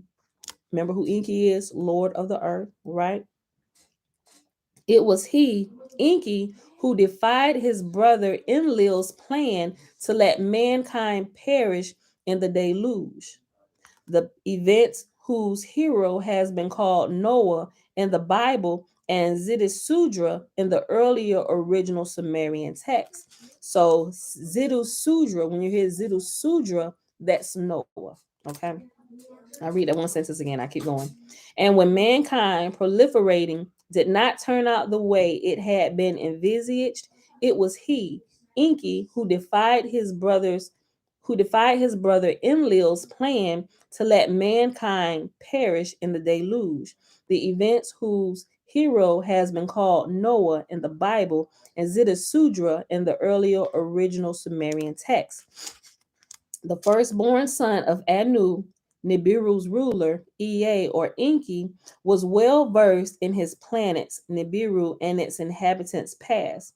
An accomplished scientist, he bequeathed the most important aspects of the advanced knowledge of the Anunnaki, especially to his two sons, Marduk and Ningishita, who, as Egyptian gods, were known there as Ra and Thoth respectively. But he also was instrumental in sharing with mankind certain aspects of such advanced knowledge by teaching to selected individuals the secrets of the gods. Is that what I'm saying, Dana? Keep listening to the story. Let me read y'all Dana's question. Dana asked, are you saying we were not created by Yah, but a completely different God? Before I answer that, I want y'all to think about what's in the scriptures. Really think about it. As we read through this, on what you know, think about Jasher. Think about Jubilees. Think about the book of Enoch. Then you have to, all the information that you've learned up until this point, you need all them pieces of the puzzle on the table right now. I'm not going to give y'all straight answers. I need y'all to be thinking. I don't want y'all to think I'm putting any kind of images or thoughts into your mind. The questions y'all ask me, I'm going to start asking y'all questions in return, right? Let's get all the pieces. This is what we need to start bringing all the pieces that we got. Everybody put their pieces on this table right now because something is not adding up, right? Get the pieces. Start putting them on the table. Let's go. What you got back there? Put it up here. Everything. I don't care if you think it sounds crazy. Put it up here. We'll rule it out in a minute. But put everything here so we can see everything right now. That's how I feel. Listen, I ain't going to answer your question, Dana. We're going to answer it together, right? Listen. And we still in the introduction. We ain't got some of these pieces yet, y'all, but I'm telling y'all, pay attention. Okay? Where'd I stop? Let me go back here. Okay. And when mankind proliferating did not, here's another piece we need to also, before I go further, here's a piece y'all need to make sure y'all keep on the table.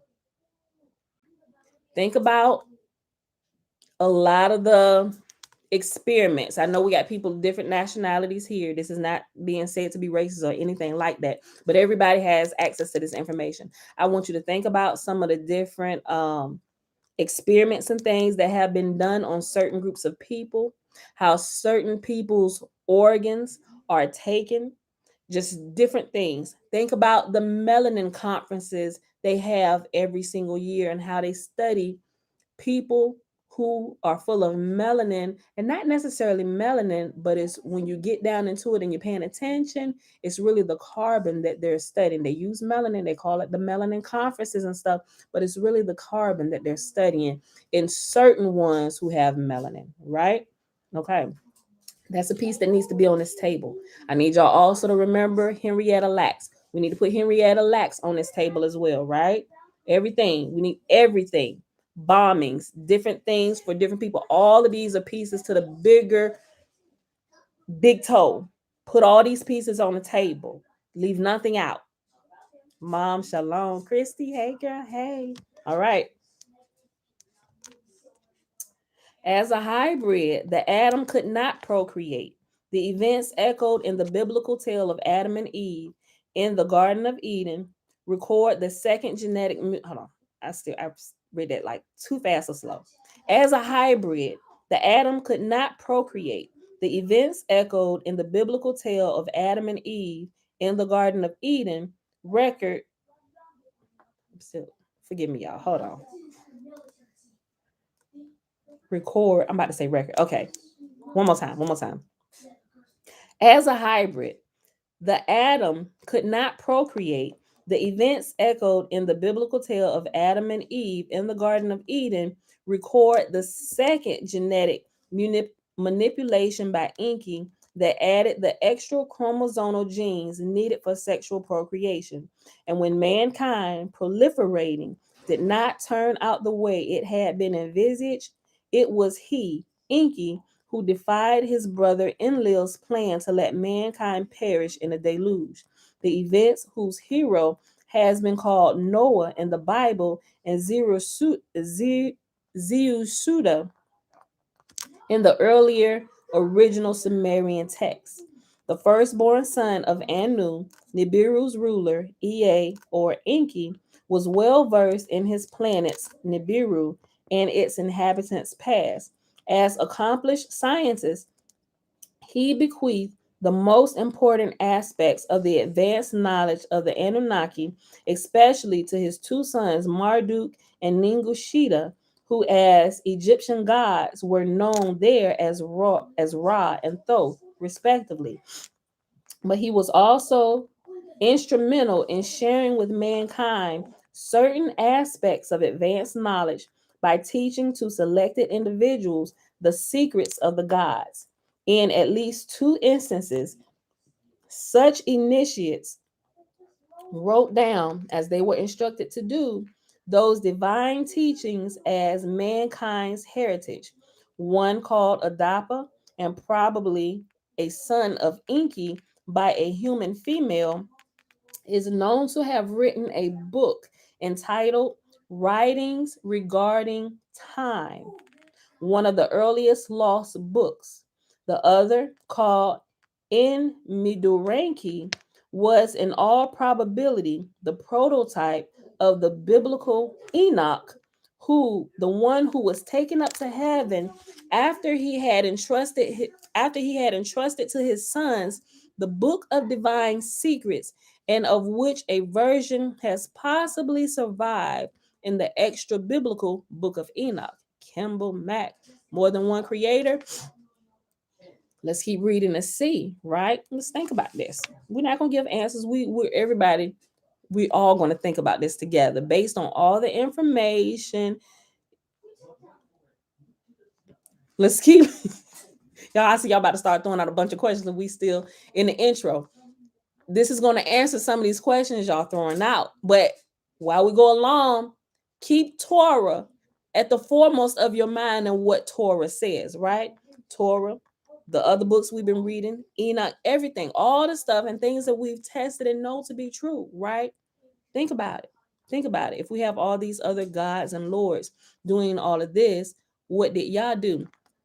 Think about what the Torah was saying as well about these other gods and lords. Then that's why I say you got to take all the information.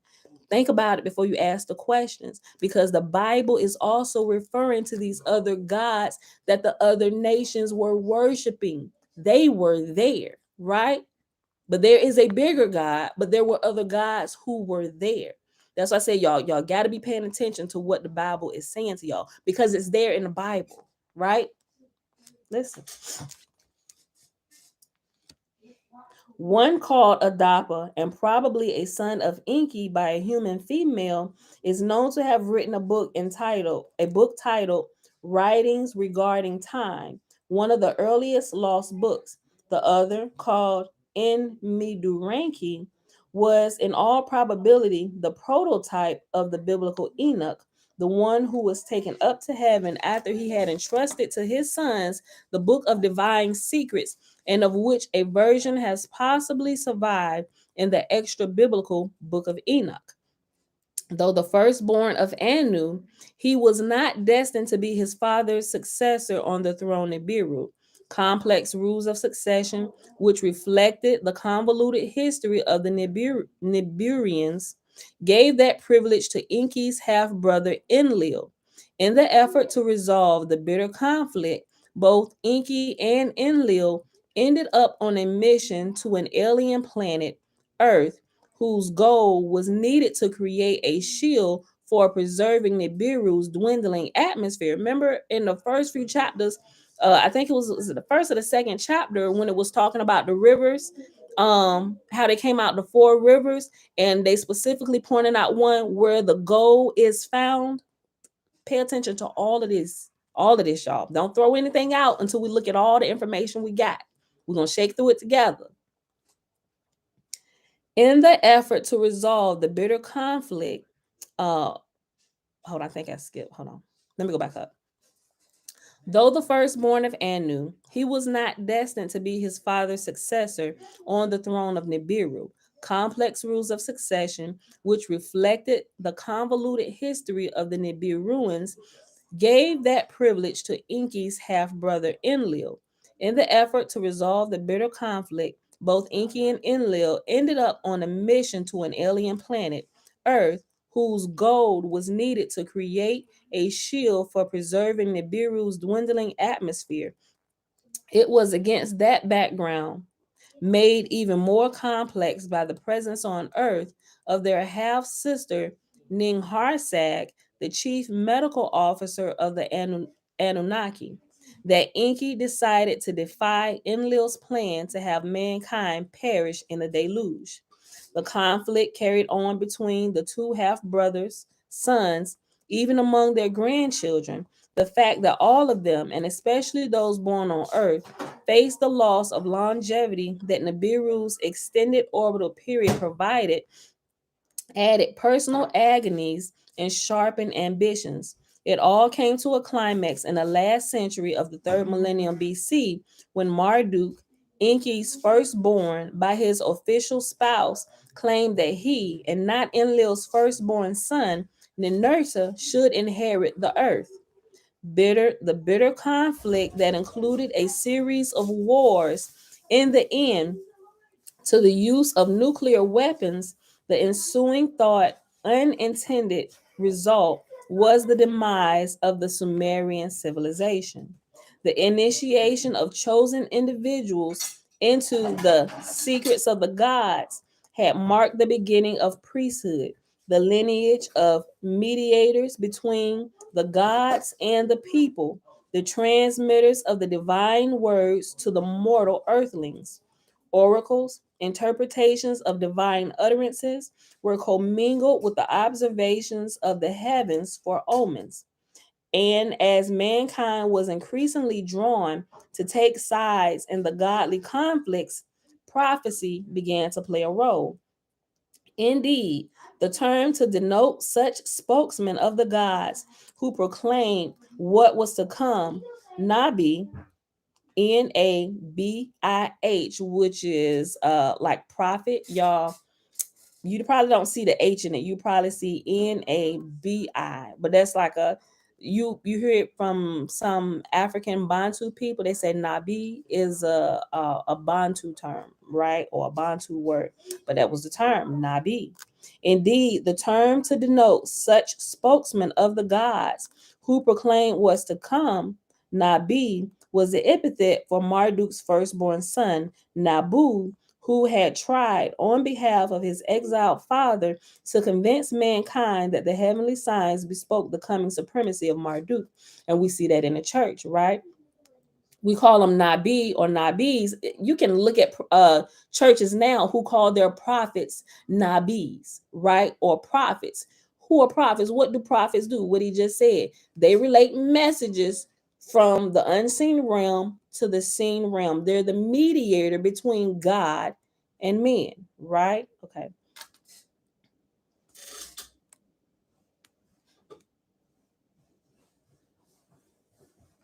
You want something, Linda? Just hold that thought. We're gonna get into it, especially if you read We read it. Y'all probably had to go back and read it again or go back to when I was reading it. Like I said, everything we've learned, they're pieces of a bigger puzzle. Hold them so we can start putting them together. Linda said in the book of Genesis in chapter 1, it said God created male and female. He created them. Then in chapter 2, it said the Lord God created Adam and breathed life into him, giving him a soul. So it has always seemed to me to be more than one God, although some say it's the same God. Hold that thought. Hold that thought, because we're going to get some clarity here, which we can kind of go back to the Bible and then begin to see. Because remember my earlier videos when I talked about where I was seeing, I was like, there are some inconsistencies between this God that's speaking. They say that you are saying this, and there's some things that they change the terms, the names. They use these general terms now, so they're referring to God, even though it may be multiple gods. They just put one term. So that's where we get all chopped and screwed. But I've read it so much that I began to notice the tone changes in the speaker who's speaking. I was like, now, yeah, they said you saying this, but this don't sound like you. It's a different type of tone, right? Y'all remember me saying that through here? Now this is beginning to make a little bit of sense with why they use general terms, because you will find out there are multiple people speaking throughout the Torah where they try to make it one monotheistic God, right? This they for one group of people they change the God into one, and then they talk about the other gods of the other nations. So there are multiple gods in play here, even all through the Torah. We have to just put everything on the table to actually decipher who is who, right? Let's not fight over what we believe in this. Okay, let's verify. I'm at the point, let's verify what we believe.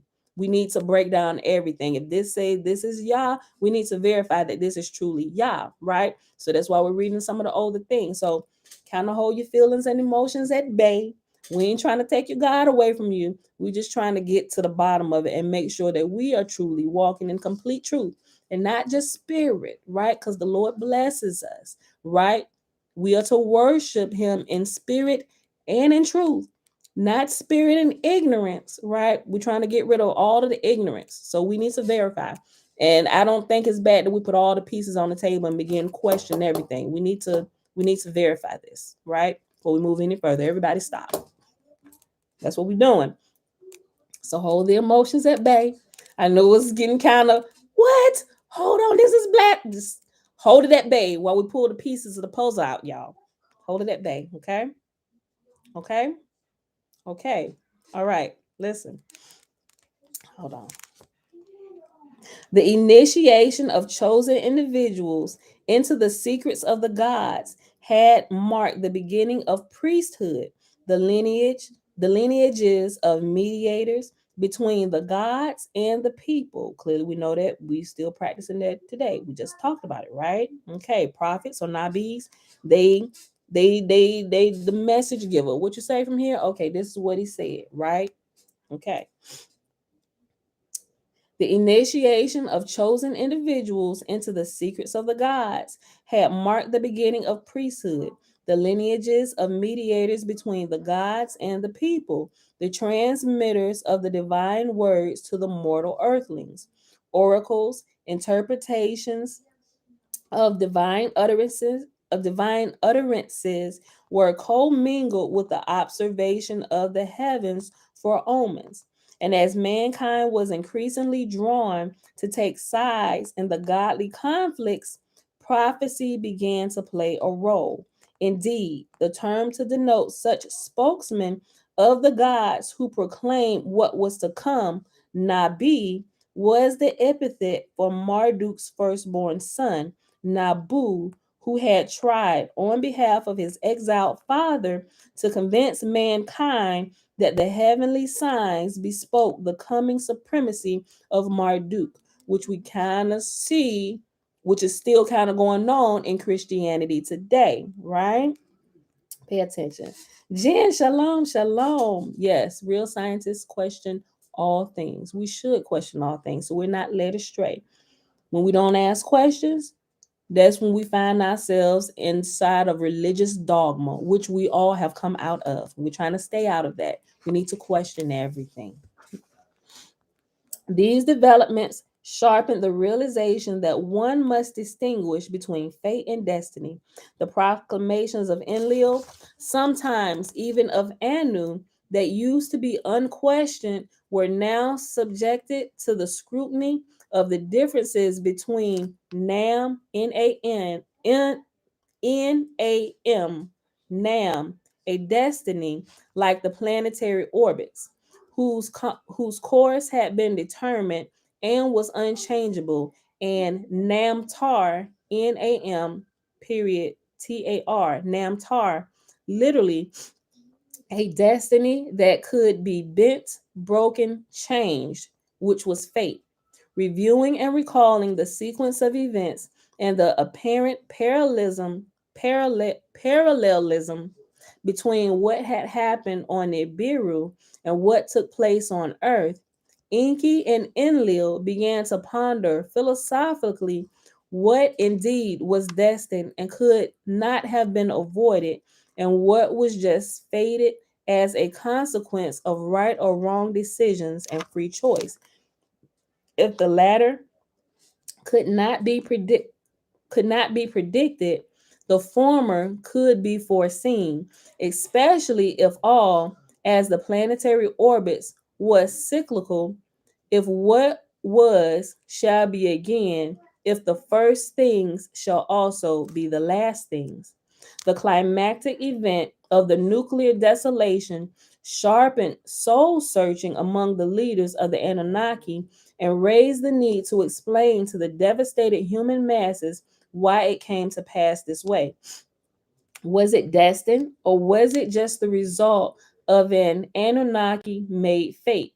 Was anyone responsible? Is there someone accountable? In the councils of the Anunnaki on the eve of the calamity, it was Enki who stood alone in opposition to the use of forbidden weapons.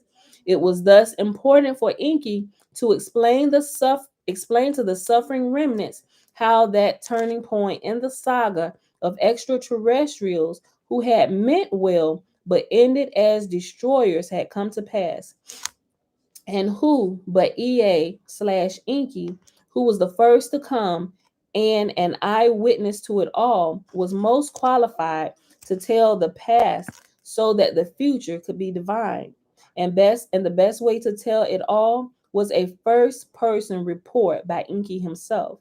That he had recorded his autobiography is certain, for a long text stretching over at least 12 tablets discovered in the library of Nippur quotes Enki as saying, "When I approached Earth, there was much flooding. When I neared its green meadows, heaps and mounds were piled up at my command. In a pure place I built my house, an appropriate name I gave it." The long text continues to describe how Ea Enki then assigned tasks to his lieutenants, putting their mission to Earth in motion. Numerous other texts numerous other texts that related that relate varied aspects of Enki's role in the ensuing developments serve to complete Enki's tale. They include a cosmology, an epic of creation, at whose core lay Enki's own text, which scholars call the Iridu Genesis. Yesal Shalom. Have y'all seen that? Y'all can probably Google. It's called the Iridu Genesis, and I shared a short clip a couple weeks ago in the community section. You will see it. I think it was like the History Channel or something. One of them channels, history or whatever, scientific channels, but it has the Iridu Genesis, and it has like a short little snippet from that particular tablet, but that was from the Babylonian Iridu, which was also taken from the Sumerian text, right? And you can see the similarities between that and what they pulled and created the Bible with. So check that out if you haven't, or go Google it in YouTube or something and look up the Iridu Genesis. Check into it. That's a piece of the puzzle too. We're gonna get to it. Okay. Numerous other texts that relate varied aspects of Enki's role in ensuing developments serve to complete Enki's tale. They include a cosmology, an epic of creation, at whose core lay Enki's own text, which scholars call the Iridu Genesis. They include detailed descriptions of the fashioning of Adam. They describe how other Anunnaki, male and female, came to Enki in his city Iridu to obtain from him the Me, a kind of data disk that encoded all aspects of civilization, and they include texts of Enki's private life and personal problems, such as the tale of his attempts to attain a son by his half sister Ningharsag, his promiscuous affairs with both goddesses and the daughters of man, and the unforeseen consequences thereof. The Atrahasis, remember that book, go look that up too. The Atrahasis text throws light on Anu's efforts to prevent a flare up of the Enki Enlil rivalries in Christianity. I think we can rightfully say the rivals between Enki and Enlil would be the stories that we hear between God and Satan, or Jesus and Satan, because a lot of people still recognize Jesus as God. So it's still this good and evil aspect, right? So you'll see how this also has been developed from the Enlil and Enki rivalry, right? God and Satan. Keep it all together. Pay attention. Hold the pieces. Put them on the table. Let's all look at them. The Atrahasis text throws light on Anu's efforts to prevent a flare up of the Enki Enlil rivalries by dividing Earth's domains between them, and texts recording the events preceding the deluge render almost verbatim the debates in the council of the gods about the fate of mankind and Enki's subterfuge known as the tale of Noah and the ark, a tale known only from the Bible until one of its original Mesopotamian versions was found in the tablets of the Epic of Gilgamesh. Now that might kind of give away a little bit of the homework I gave y'all, and I told y'all go read or listen to the Epic of Gilgamesh and tell me, who does that remind you of in the Bible? It's somebody in the Bible. In different texts, it's called the Epic of Gilgamesh, right? Yes. I'm gonna read the sentence again. Where we at? Hour and 47 minutes. Let me see how much more we got in this. Oh, shoot, we got like a half a page left. Okay.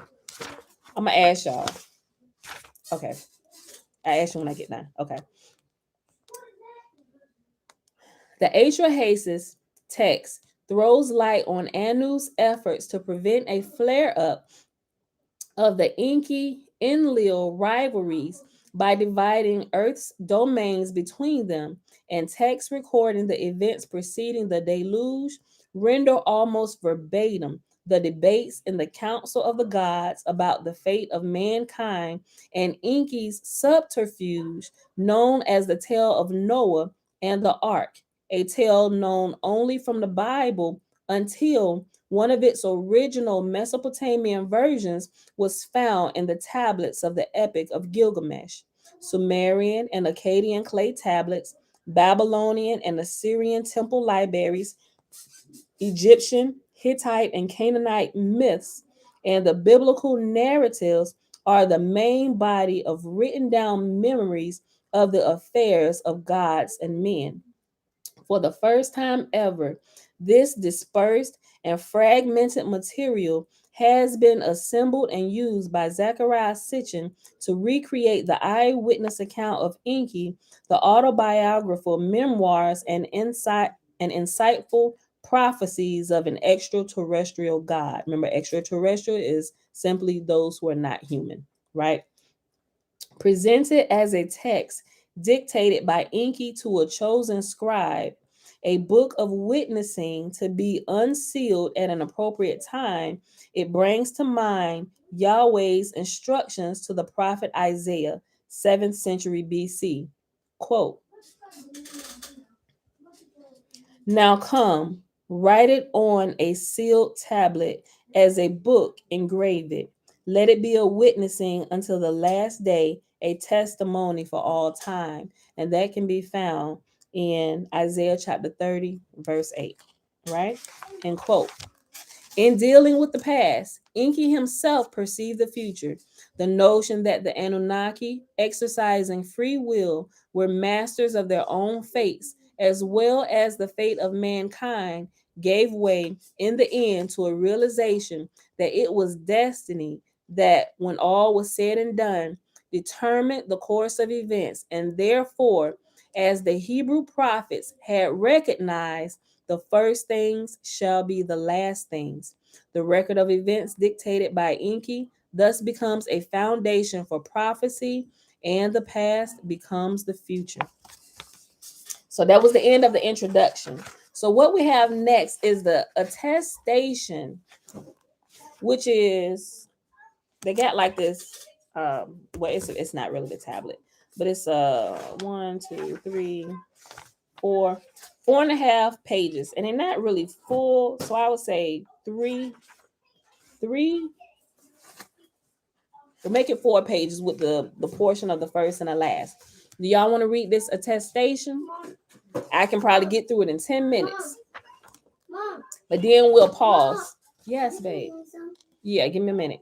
Then we'll pause, and tomorrow we'll actually start in the tablets. Y'all want me to read the attestation today? Joy, you got it right. It's Noah. But if y'all haven't listened to the Epic of Gilgamesh, go listen to it or go read it. You'll probably get through it a lot faster if you listen to it. I've listened to it. You can just Google it, the Epic of Gilgamesh, and YouTube it in the search engine. I keep saying Google. But it'll pop up, and it's a little bit over an hour long, right? You should listen to it and compare. Read, okay, Jen, first on Wednesday. Hardhead Nardo. Oh, yeah, I read about that Enki and Enlil story. Really interesting. Reminds me of Jacob and Esau. Well, you might want to stay tuned. Oh, y'all want to stay tuned. Please don't leave class early, y'all, while we're pulling all these pieces of the puzzle together. No, if it goes with the text. Hold on. No, if it goes with the text. What you mean, Dana? Hey, bye, y'all. Go on. Ain't nobody getting on my laptop. Bye. Get out. Okay, attestation. We're gonna read it. Okay, attestation. This is on page 11. The words of Indubsar, master scribe, son of Iridu city, servant of the Lord Enki, great God. Oh, let me just say something real quick. When it gets to Marduk and they celebrated his son, the son of God. They worshiped him, and they list out all the 50 names that they would refer to him as. And y'all gonna want to spit on the ground when y'all realize y'all been calling some of these names that they have attributed to the son of this particular god, Marduk. Just hold on. Y'all stop, leave him alone. Joshua. Josh. He's sitting in my chair. It's not even yours. It's not yours either. It's mine. Y'all stop it. Attestation. The words of Indubsar, master scribe, son of Iridu city, servant of the Lord Enki, great God, dark night, Shalom. In the 17th year after the great calamity, in the 2nd month, on the 17th day, I was summoned by my master, the Lord Enki, great God, benevolent fashioner of mankind, omnipotent and merciful. I was among the remnants of Iridu who had escaped to the arid steppe, just as the evil wind was nearing the city.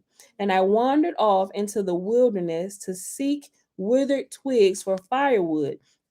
And I looked up, and lo, and behold, a whirlwind came out of the south.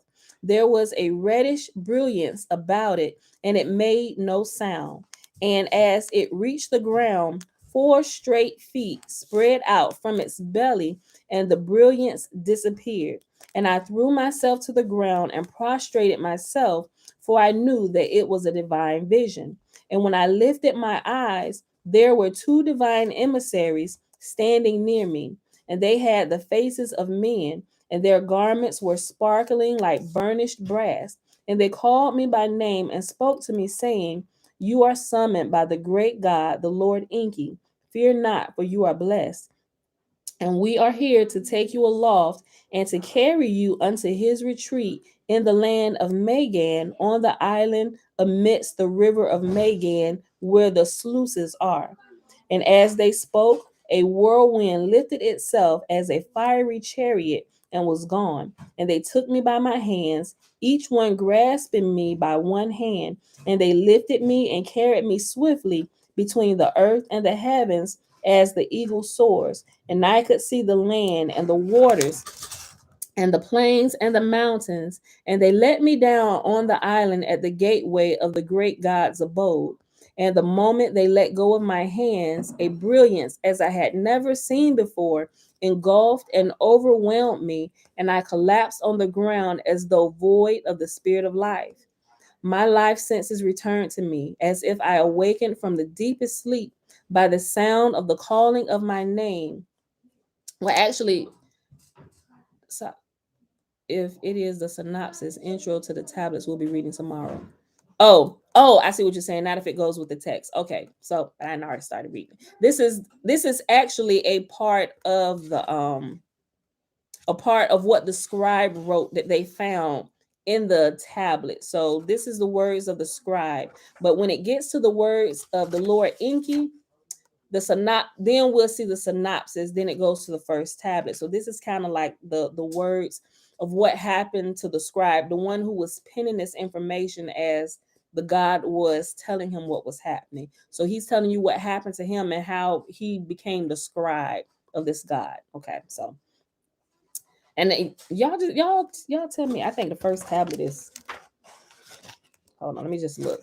I know it's Saturday though, y'all. Y'all can let me know though. Let me see how long the first tablet is. If I can remember, like page wise, because I haven't listened to it. Oh yeah, I don't know. Okay, the first tablet goes up to page 39. I mean, y'all let me know. It's Saturday. I mean, if y'all want to go, but right now we on page 12. We could, if y'all want to. It's gonna make this video extremely long, but y'all let me know. I mean, I got the time. We ain't doing nothing. It's snow outside. I don't mind. If y'all want to, y'all just let me know. Just think about it. We'll see where we at once we get done in a few minutes with this attestation. Okay. And they let me down on the island at the gateway of the great God's abode. And the moment they let go of my hands, a brilliance as I had never seen before engulfed and overwhelmed me, and I collapsed on the ground as though voided of the spirit of life. My life senses returned to me as if I awakened from the deepest sleep by the sound of the calling of my name. I was in some kind of an enclosure. It was dark, but there was also an aura. Then my name was called again by the deepest of voices, and although I could hear it, I could not tell whence the voice came, nor could I see whoever it was that spoke. And I said, Here I am. Then the voice said to me, Indubsar, offspring of Adapa, I have chosen you to be my scribe, that you write down my words on the tablets. And all at once there appeared a glowing in one part of the enclosure. And I saw a place arranged like a scribal workplace, a scribe's table, and a scribe's stool, and there were finely shapen stones upon the table. But I saw no clay tablets, nor containers of wet clay. And there lay upon the table only one stylus, and it glistened in the glowing as no reed or stylus ever did. And the voice spoke up again, saying, Indubsar, son of Iridu city, my faithful servant, I am your Lord Enki. I have summoned you to write down my words, for I am much distraught by what has befallen mankind by the great calamity. It is my wish to record the true course of events, to let gods and men alike know that my hands are clean. Not since the great deluge has such a calamity befallen the earth and the gods and the earthlings. But the great deluge was destined to happen, not so the great calamity. This one, 7 years ago, need not have happened. If it could have been prevented, and I, Enki, did all I could to prevent it. Alas, I failed. And it was fate. And was it fate or was it destiny? In the future shall it be judged. For at the end of days, a day of judgment there shall be. On that day, the earth shall quake, and the rivers shall change course, and there shall be darkness at noon, and fire in the heavens in the night. The day of the returning celestial God it will be. What does it sound like to y'all? Where have we read that in the Bible? We've read it in the books of the prophets, and we've also read it in the book of Revelation, which we know was some of the information in Revelation was taken from the books of the prophets, right? The books of the prophets were taken from earlier texts. I'm gonna read that again. Just pay attention. It could have been prevented, and I, Enki, did all I could to prevent it. Alas, I failed. And was it fate or was it destiny? In the future shall it be judged, for at the end of days, a day of judgment there shall be. On that day, the earth shall quake, and the rivers shall change course, and there shall be darkness at noon, and a fire in the heavens in the night. The day of the returning celestial God it will be. And who shall survive, and who would perish? Who shall be rewarded, and who will be punished? Gods and men alike.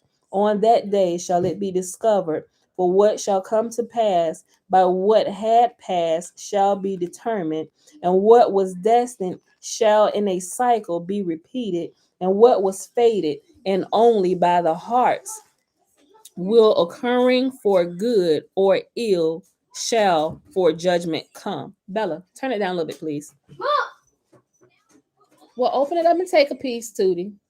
Go ahead. But you need to pause that while you're in here because it's too loud. Pause that, then go ahead and get a piece. Can you open it? Sorry, come pop this open for her. No, I got it. Okay, well, turn it down, girl. Turn it down first. Turn it down first.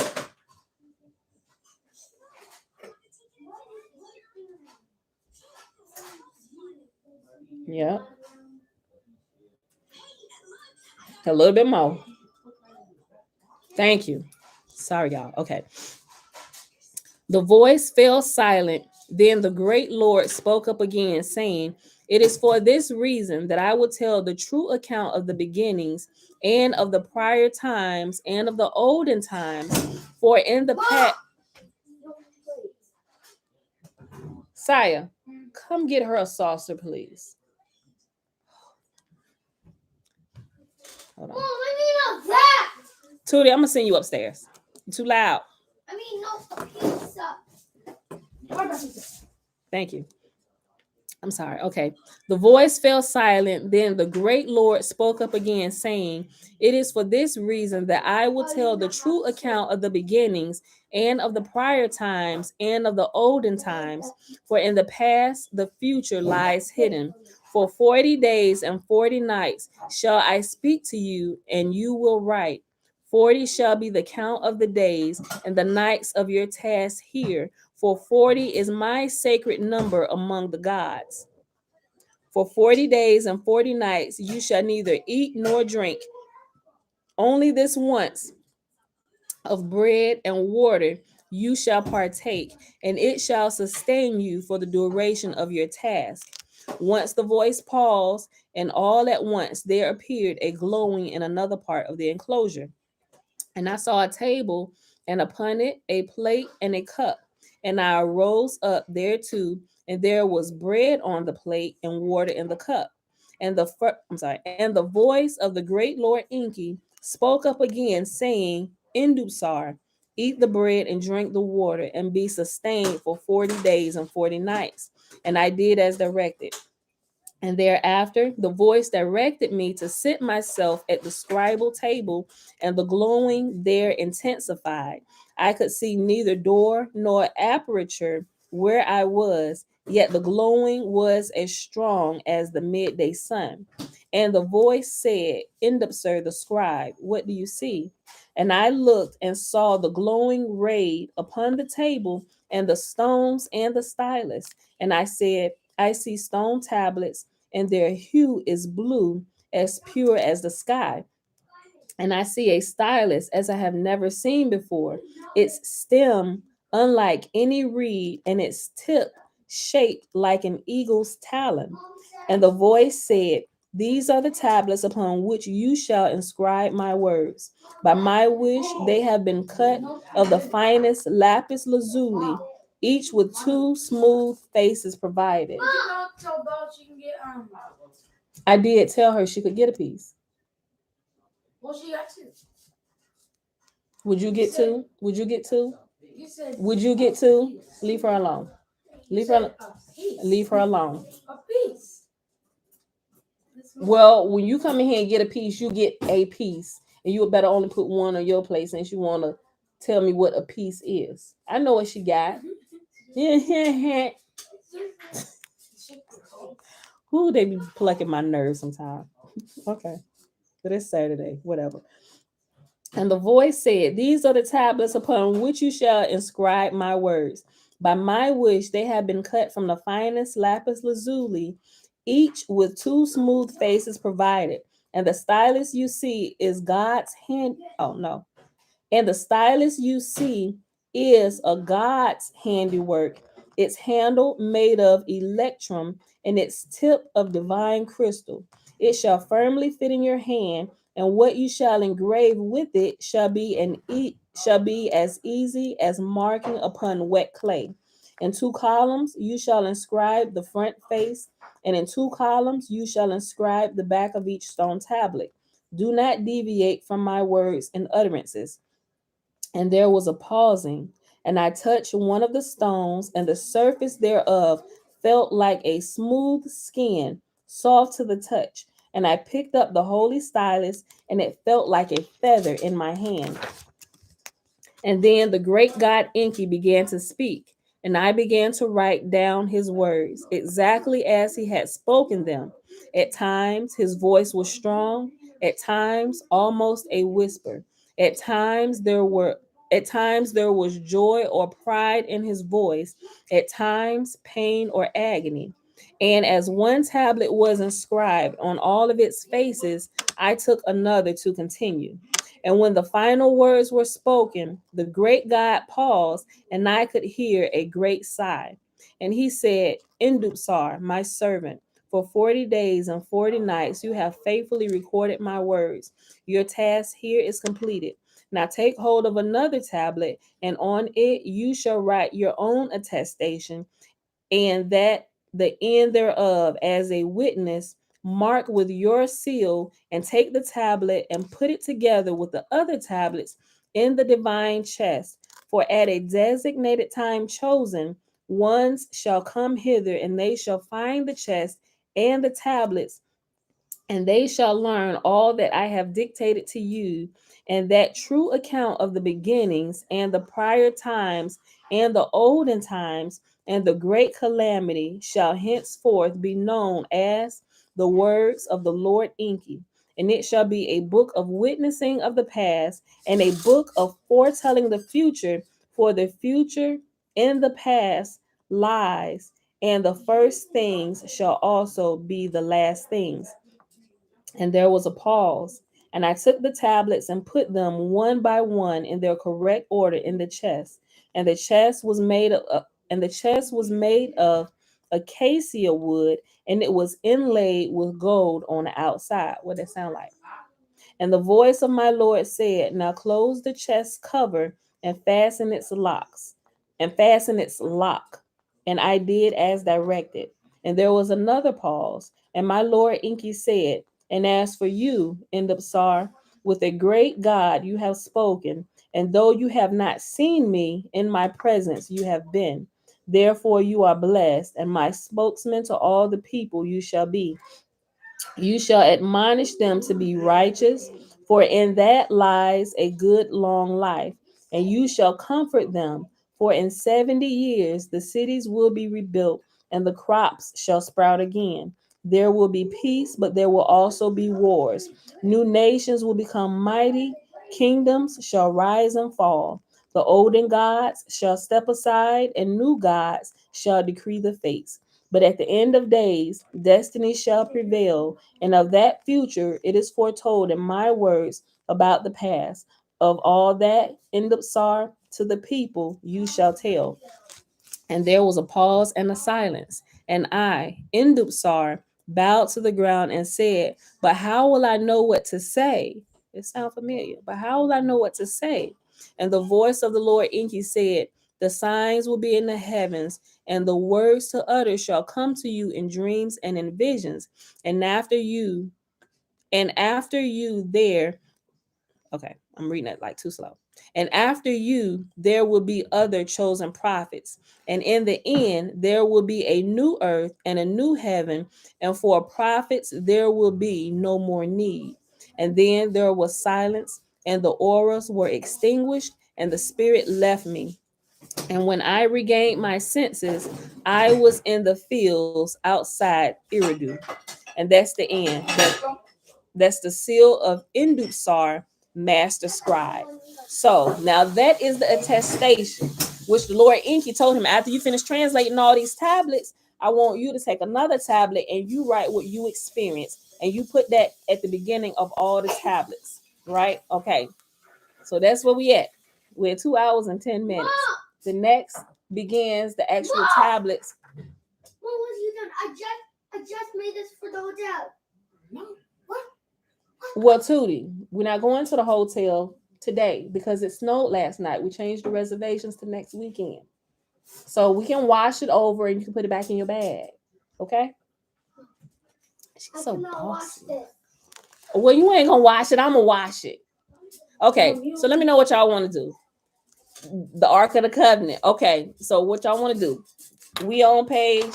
If you want to go ahead and read through the first tablet, I'm all game for it. I got the time. It's Saturday. We ain't got nowhere to go with snow on the ground, right? We can read the synopsis and the first tablet. Y'all let me know. First answer. Keep reading. Okay, Kimber Mack. Let's go. Okay. If y'all gotta go, it's recorded and just come back here later. Okay. But we're gonna read on. First answer wins. Synopsis of the first tablet. Home with Jen. Okay, we reading. Synopsis of the first tablet. Lamentation over the desolation of Sumer, how the gods fled their cities as the nuclear cloud spread, the debates in the council of the gods, the fateful decision to unleash the weapons of terror, the origin of the gods and the awesome weapons on Nibiru, Nibiru's north-south wars, unification and dynastic rules, Nibiru's place in our solar system, a dwindling atmosphere causes climate changes. Efforts to obtain gold to shield the atmosphere fail. Alalu, a usurper, uses nuclear weapons to stir volcanic gases. Anu, a dynastic heir, deposes Alalu. Alalu steals a spacecraft and escapes from Nibiru. Okay. And so there's depictions of Nibiru as a radiant planet, right? So that's kind of what, if you look close, if you have a telescope, I'm not telling y'all got to go buy all this equipment, right? Because I do a lot of research and I have telescopes and stuff. Like I do, because I'm trying to get to the bottom of some of this stuff. And before too long, we're gonna put a satellite up in the sky.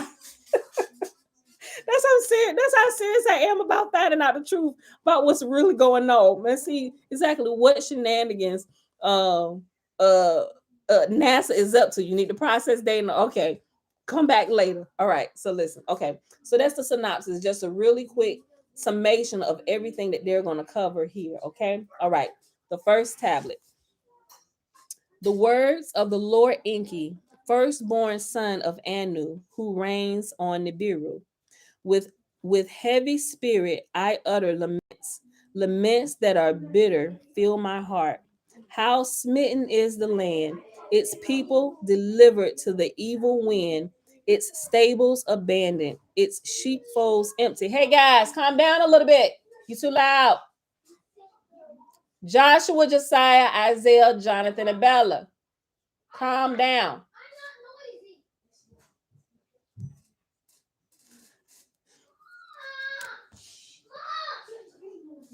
Bella. Yes. Joshua. Stop it. Okay. The first tablet. The words of the Lord Enki, firstborn son of Anu, who reigns on the Nibiru. With heavy spirit I utter laments, laments that are bitter fill my heart. How smitten is the land, its people delivered to the evil wind, its stables abandoned, its sheepfolds empty. How smitten are the cities, their people piled up as dead corpses, afflicted by the evil wind. How smitten are the fields, their vegetation withered, touched by the evil wind. How smitten are the rivers, nothing swims anymore. Pure sparkling waters turned into poison. Of its black headed people, Schumer is empty, gone of all life. Of its cattle and sheep, Schumer is empty, silent in the hum of churning milk. In its glorious cities, only the wind howls. Death is the only smell. The temples, whose heads to heaven arose by their gods, have been abandoned. Of lordship and kingship, command there is none. Scepter and tiara are gone. Scepter and tiara, male and female, right? Of lordship and kingship, command there is none. Scepter and tiara are gone. On the banks of the two great rivers, once lush and life giving, only weeds grow. No one treads the highways, no one seeks out the roads. Flourishing Sumer is like an abandoned desert, house smitten in the land, home of the gods and men. On that land, a calamity fell, one unknown to man, a calamity that mankind had never before seen, one that could not be withstood. On all the lands from west to east, a disruptive hand of terror was placed. The gods in their cities were helpless as men. Though you were gods, you would die like men. An evil wind, a storm born in a distant plain, a great calamity wrought in its path. A death dealing wind born in the west, in its way to the east, has made its course set by fate.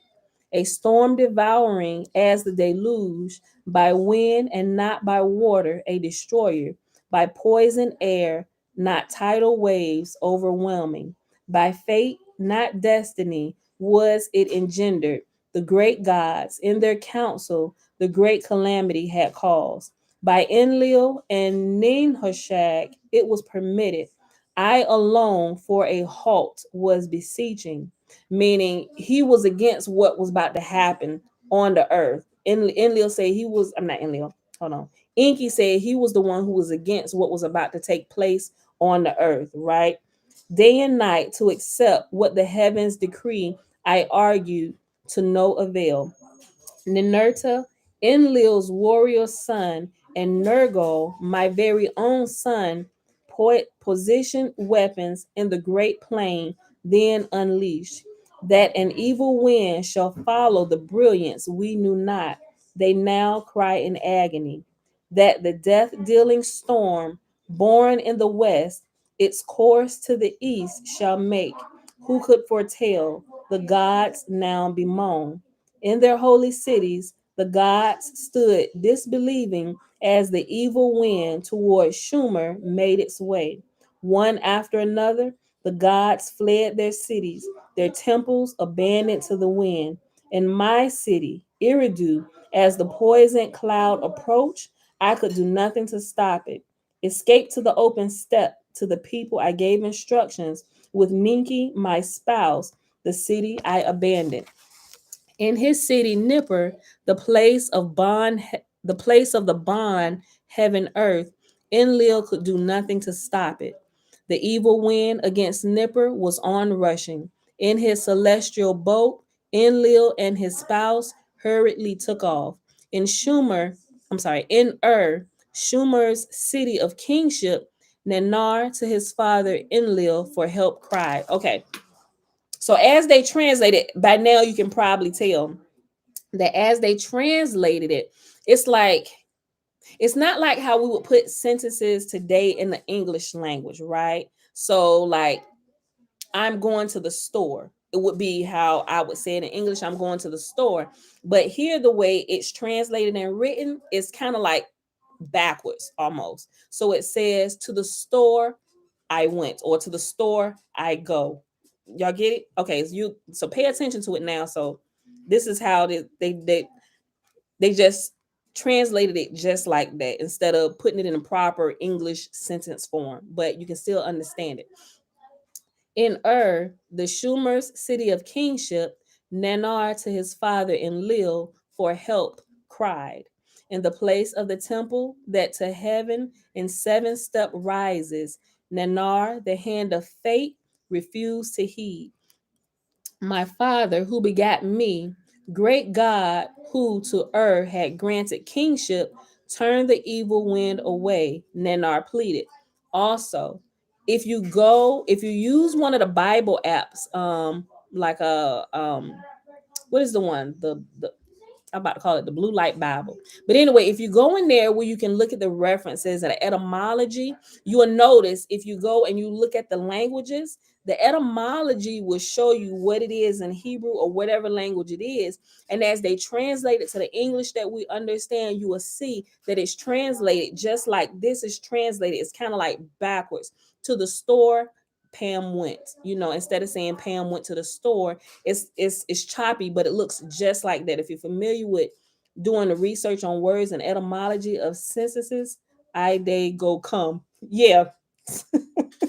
Right, right. Like that. Okay, so that's why I understood. At first I was like, why are they reading it like this? They reading it like the etymology things that I researched. But then I realized it's a translation and they just left it just like that. Okay. Just in case y'all not familiar with doing the research on the etymology of stuff, right? Okay. In the place of the temple that to heaven in 7 step rises, Nanar, the hand of fate, refused to heed. My father, who begat me, great God, who to had granted kingship, turned the evil wind away, Nanar pleaded. Great God, who decrees the fates, let and its people be spared. Your praises to continue, Nanar appeared. Enlil answered his son Nanar, noble son, your wondrous city, kingship was granted, eternal reign it was not granted. Take hold of your spouse, Ningal, flee the city, even I who decree fates, its destiny I cannot bend. Thus did Enlil, my brother, speak. Alas, alas, not a destiny it was. A calamity, none greater since the deluge, gods and earthlings has befallen, alas, not a destiny it was. The great deluge was destined to happen. The great calamity of the death dealing storm was not. By the breach of a vow, by a council decision, it was caused. By weapons of terror, it was created. By a decision, not destiny, were the poisoned weapons unleashed. By deliberation was the lost cast.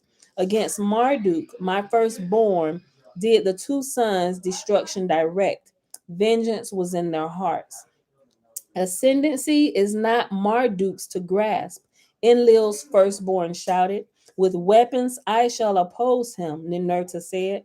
Of people he raised an army. Babylon as earth's navel to declare. Babylon is Babylon, right? The navel, they call Babylon the navel of the earth. But in other places, you will see that they call in other places the navel of the earth. But kind of get all the information together because it all makes sense. It's a part of the bigger puzzle. Of people he raised an army, Babylon as earth's navel to declare. Nergal, Marduk's brother, so shouted. In the council of the great gods, words of venom were spread. Day and night I raised my opposing voice. Peace I counseled, deploring haste. For the second time, the people have raised his heavenly image. Why does opposing continue? I asked and pleading. Have all the instruments been checked? Did not the era of Marduk in the heavens arrive? I once more inquired. Ningishita, my very own son, other signs of heaven sighted. His heart I knew. Marduk's injustice to him could not forgive. Nanar to Enlil, on earth born, was unrelenting too. Marduk, my temple in the north city, his own abode made. So he said, Ishkur, Enlil's youngest, punishment demanded. In my lands to whore after him the people he made, he said. Uta, son of Nanar, at Marduk's son Nabu, his wrath directed. The place of the celestial chariots he tried to seize. Inanna, twin of Utu, was furious of all. The punishment of Marduk for the killing of her beloved Dumuzi she still demanded. Ningarsag, mother of gods and men, her gaze diverted. Why is not Marduk here? She only said. Gibel, my own son, with gloom replied, Marduk has all entreaties put aside by the signs of heaven. His supremacy he claims. Only with weapons will Marduk be stopped. Ninurta, Enlil's firstborn, shouted. Uta, about protecting the place of the celestial chariots, was concerned. In Marduk's hands it must not fall. So he said, Nergal, lord of the lower domain, ferocity was demanding. Let the olden weapons of terror for obliteration be used. At my own son I gazed in disbelief, for brother against brother, the terror weapons have been forsworn. Instead of consent, there was silence. And the silence, Enlil opened his mouth. Punishment there must be. Like birds without wings, the evildoers shall be. Marduk and Nabu, us of heritage are depriving. Let them of the place of the celestial chariots be deprived. Let the place be scorched to oblivion, Ninurta shouted. The one who scorches, let me be. Excited, Nergal stood up and shouted, Let the evildoers' cities also be upheavaled. The sinning cities, let me obliterate. Let the annihilator my name thereafter be. The earthlings, by us created, must not be harmed. The righteous with the sinners must not be perished, I forcefully said. Think about it. Remember Abraham, will you destroy it even if there are 50 righteous? Not if I can find 50 righteous. It's an abominable thing to destroy the righteous with the sinners. The sinning cities let me obliterate. Let the annihilator my name be thereafter. The earthlings by us created must not be harmed. The righteous with the sinners must not be perished. I forcefully said. Ningharsag, my creating helpmate, was consenting. The matter is between the gods alone to settle. The people must not be harmed. Anew from the celestial abode to the discussions was giving much heed. Anu, who determines fates, from his celestial abode, his voice made heard. Let the weapons of terror be this once used. Let the place of the rocket ships be obliterated. Let the people be spared. Let Ninurta the scorcher be. Let Nergal the annihil. I'm sorry. Let Ninurta be. I'm sorry. Let Ninurta the scorcher be. Let Nergal be the annihilator. So did Enlil the decision announce. To them, a secret of the gods I shall reveal. The hiding place of the terror weapons to them I shall disclose. The two sons, one mine, one his, to his inner chamber Enlil summoned. Nergal, as he went by me, his gaze averted. Alas, I cried out without words. Brother has turned against brother. Are the prior times fated to repeat? A secret from the olden times, to them Enlil was revealing the weapons of terror to their hands entrusting. Clad with terror, with a brilliance they are unleashed. All they touch to a dust heap they turn. Clad with terror, with a brilliance they are unleashed. All they touched to a dust heap they turn. Think about Sodom and Gomorrah. For brother against brother on earth, they are forsworn, neither region to affect. Now the oath was undone. like a broken jar in useless pieces. The two sons, full of glee, with quickened step from Enlil's chamber emerged, for the weapons departing. The other gods turned back to their cities. None of his own calamities had a foreboding. Now, this is the account of the prior times and of the weapons of terror. Before the prior times was the beginning. After the prior times were the olden times. In the olden times, the gods came to earth and created the earthlings. In the prior times, none of the gods was on the earth, nor were the earthlings yet fashioned. In the prior times, the abode of the gods was on their own planet. Nibiru is its name. A great a great planet, reddish in radiance around the sun, and elongated circuit Nibiru makes. For a time in the cold is Nibiru engulfed, for part of its circuit by the sun strongly it is heated. Is it heated? A thick atmosphere Nibiru envelops by volcanic eruptions constantly fed. All manner of life this atmosphere sustains. Without it, there will be only perishing. In the cold period, the inner heat of Nibiru keeps it about the planet like a warm coat that is constantly renewed. In the hot period, it shields Nibiru from the sun's scorching rays. In its midst reigns hold in its midst rains it holds and releases to lakes and streams, giving rise. Lush vegetation, our atmosphere feeds and protects all manner of life in the waters and on the land to sprout it caused. After eons of time, our own species sprouted by our own essence and eternal seed to procreate. As our numbers grew, to many regions of Nibiru our ancestors spread. Some tilled the land, some four-legged creatures shepherded, some lived on the mountains, some in the valleys in their home made. Rivalries occurred, encroachments happened, clashes occurred, sticks became weapons. Clans gathered into tribes, then two great nations each other faced. The nation of the north against the nation of the south took up arms. What was held by hand to thrusting missiles was turned. Weapons of thunder and brilliance increased the terror. A war, long and fierce, engulfed the planet, brother amassed against brother. There was death and destruction both north and south. For many circuits, desolation reigned the land, all life was diminished. Then a truce was declared. Then peacemaking was conducted. Let the nations be united, the emissaries said to one another. Let there be one throne on Nibiru, one king to reign over all. Let a leader from the north or from the south by lot be chosen, one king supreme to be.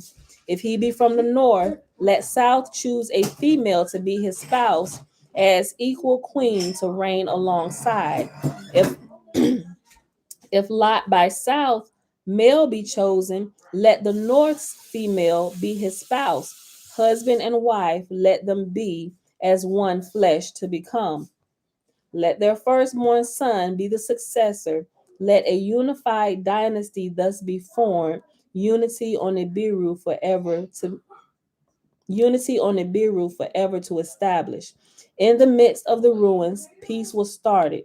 North and south by marriage were united. Think about the book of Daniel, the north and the south. All of that. He'll give a wife. Remember all of that? Think about everything. Got to keep everything together.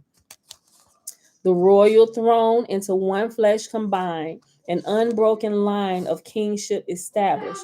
The first king after peace was made, a warrior of the north he was, a mighty commander. By lots, true and fair was he chosen. His decrees in unity were accepted. For his abode he built a splendid city. Agade, unity meaning, was its name. For his royal for his reign, a royal title he was granted, and it was the celestial one was its meaning. And an, that's what it was. And it was the celestial one was its meaning. With strong arm order in the lands. He reestablished laws and regulations. He decreed governors for each land. He appointed. Restoration and reclamation was their foremost task. Of him in the royal annals, thus it was recorded. And the lands unified, peace on Nibiru he restored. He built a new city. The canals he repaired, food to the people he provided. There was abundance in the lands. For his spouse, the south, a maiden had chosen. For both love and warring, she was noted. And too was her royal title, the leader who is Anne's spouse. The given name cleverly did it. I'm sorry, and to an period two. That's how you know they're the spouse of the god. It's the two names um added together, like what you see people doing now, adding the husband and the wife name together, making it one term. That's what they did. And two, his name, the king of the north, was it the king of the north? The king of the north, yeah, the king of the north, his name was An. The queen of the south name was Tu. You got the king from here, pair him with the queen of the south, and Tu shall be their name. And Tu, that was the name of this particular husband wife duo, right? Okay. With strong arm order in the lands, he reestablished laws and regulations. He decreed governors for each land. He appointed. Restoration and reclamation was their foremost task. Of him in the royal annals, thus it was recorded. And the lands unified, peace on Nibiru he restored. He built a new city. The canals he repaired. Food to the people he provided. There was abundance in the lands. For his spouse, the south, a maiden had chosen. For both love and warring, she was noted. And too was her royal title, the leader who is Anne's spouse. The given name cleverly did mean. She bore Anne 3 sons and no daughters. The firstborn son was by her name Enki, and by huh, the first son, the firstborn son was by her named Enki. By An, a solid foundation was its meaning. Alone on the throne was he seated. A spouse to choose was twice postponed. In his reign, concubines were brought into the palace. A son to him was not born. The dynasty thus began the dynasty thus begun was by the death of Enki disrupted. On the foundation, no offspring followed. The middle son, though not the firstborn, the legal heir was pronounced.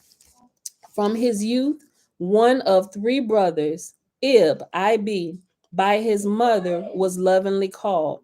The one in the middle, his name did mean. By the royal annals, and Ib, he is named in the kingship celestial by generations, the one who is An's son, the name signified. He followed his father An on Nibiru's throne. By count, he was the third to reign. The daughter of his younger brother he chose to be his spouse, Nin Ib. She was called the Lady of Ib. The son to Anib by Nin Ninib was born. The successor on the throne, he was the fourth by the count of kings. By the royal name, and Shargo and Shargal, A-N period S-H-A-R period G-A-L. By the royal name and Shargo, he wished himself to be known. An's prince, who is greatest of princes, was the meaning. His spouse, a half sister, Kishargo, was equally named. Knowledge and understanding were his chief ambition. The ways of the heavens he assiduously studied. Yes. Yes. Go ahead. The great circuit of Nibiru he studied, its length a shar to be he fixed.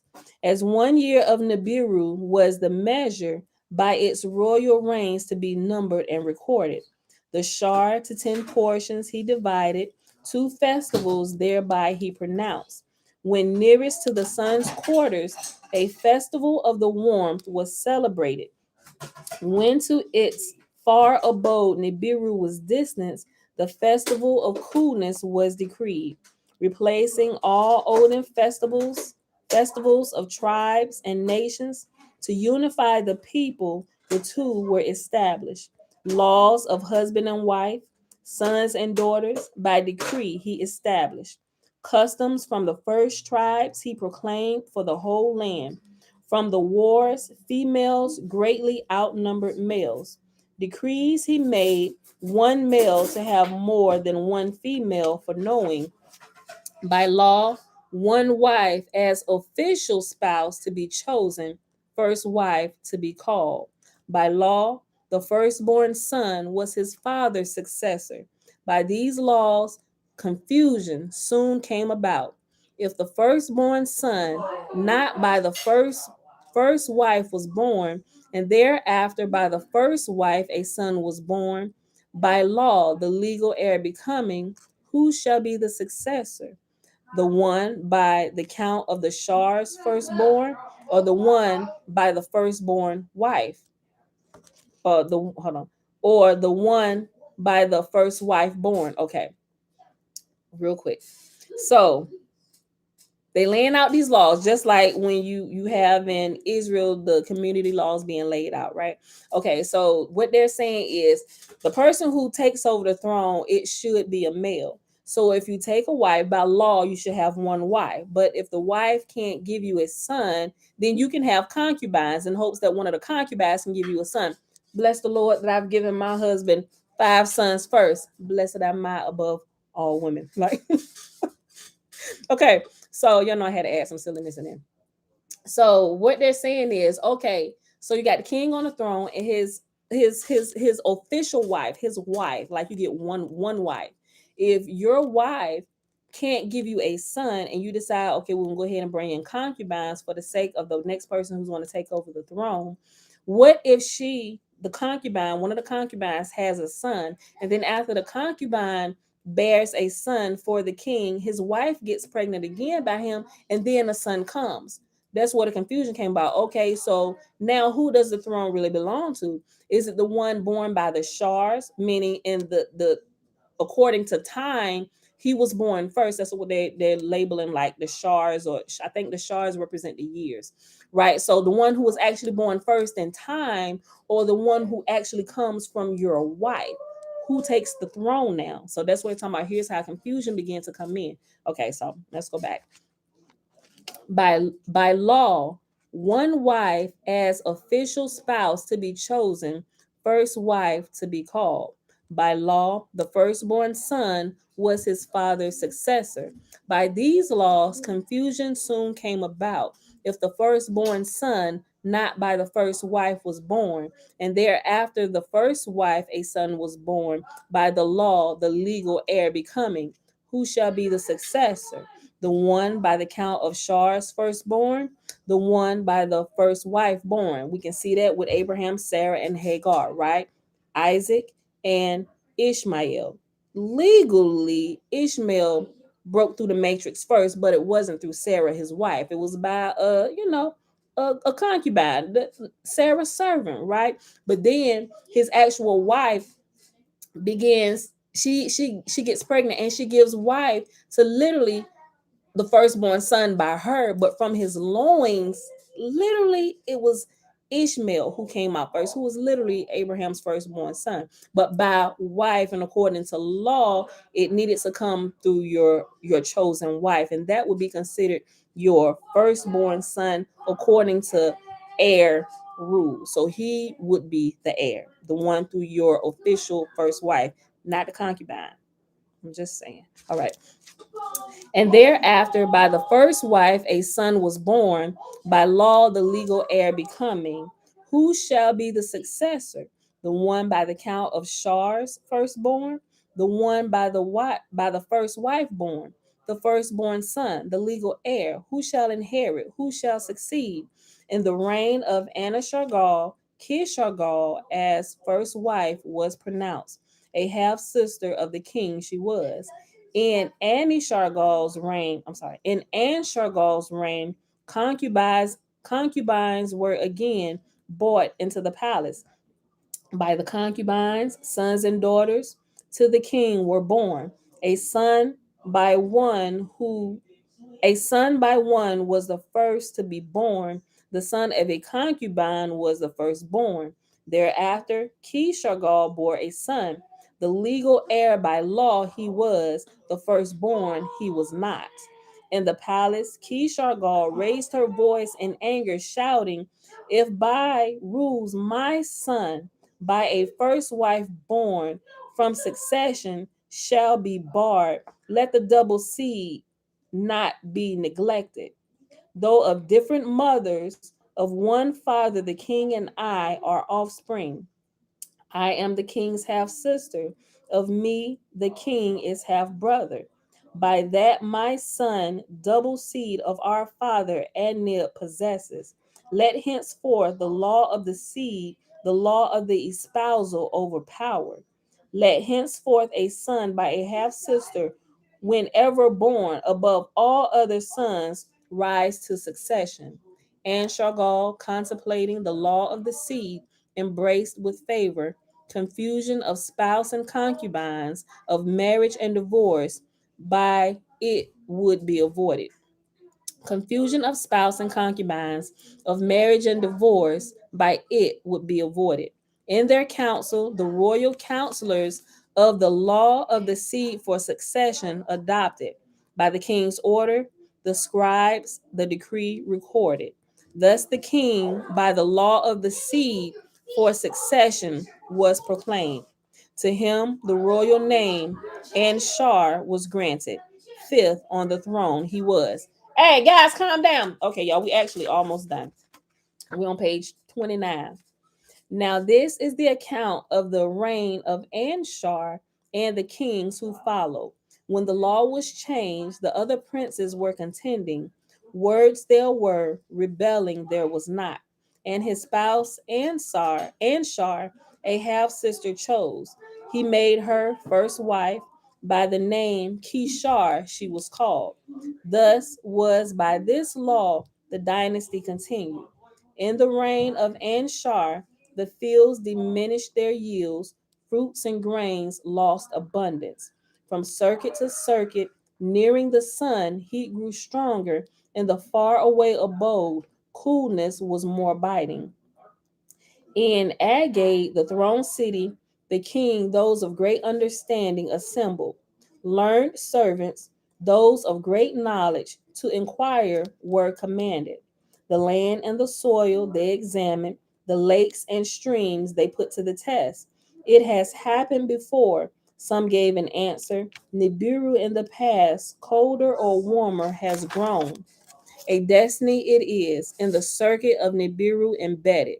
Others of knowledge, the circuit observing, Nibiru's destiny to blame did not consider. In the atmosphere, a breaching has occurred. That was their finding. Volcanoes, the atmosphere's forebears, less belching, were spitting up. Okay, so the volcanoes are starting to erupt now, right? Okay. Also, pay attention to what's happening along the what they call it, the ring of fire with the volcanoes. Pay attention to a lot of this other stuff. Now the news is putting out things, they're putting out a lot of propaganda, but within the propaganda they're also putting out the truth. But if you're not aware of some of these things, you probably won't pick it up, and therefore you're going to count it all as rubbish, right? I've come to find out that they are nowadays, with the development of technology and how people who picked it up, how people can what's that app, you can Photoshop stuff. In the era of photoshopping, and the way people think that, oh, that's Photoshop, they're actually releasing some real unphotoshop things. They can just put it out there without doing anything to it, because it's already going to be this uproar and this mix of feelings, or this Photoshop that you They're not even caring about that anymore. But if you do a little bit of research and start looking into some of the things and some of the ancient tablets and some actual scientific data, and you can kind of test some of these things yourself, you're gonna realize they're putting more truth out there than lies. They're adding lies too. There are lies they're putting out, but it's also some truth they're putting out there, as well as the truth that they're putting out in some of the movies that they release, and a lot of the movies nowadays that they release, right? So that's when I realized, when I started seeing it from both sides, I had to just sit back and just open up my mind a little bit more to consider all the information until I can rightfully discredit or just take this piece off the table completely, right? But for now, the table is getting a little bit bigger. We got a lot of pieces we need to filter through. And don't disregard it at first glance. Just put it to the side, because we may not have found a piece that will integrate that particular portion yet, right? Y'all kind of suspect right here, but we're gonna put it on the suspect table, right? But we ain't gonna trash it just yet. When we put it in trash, it's on the suspect table because we haven't found anything linking yet. But some things we're starting to find the links, right? Whether climate change, a lot they label it different things, but just stick with me, stay in class. We got to see this thing all the way through, y'all. All right, we're almost done. Okay, hey, turn it down, Zay. In the atmosphere, a breaching has occurred. That was their finding. Volcanoes, the atmosphere's forebears, less belching were spitting up. Nibiru's air has thinner been made. The protective shield has been diminished. In the reign of Ansar and Kishar, pestilences of field made appearances. Toil could them not overcome. Isaiah. Well, whose is that that's real loud? Okay, thank you. Their son, Inshar, then the throne ascended. Of the dynasty, the sixth he was. Lordly master of the Shar, the name did signify. With great understanding he was born. With much learning he mastered much knowledge. The remedy, the affliction ways he sought. Of Nibiru's heavenly circuit he made much study. In its loops of the sun's family, 5 members it embraced, planets of dazzling beauty.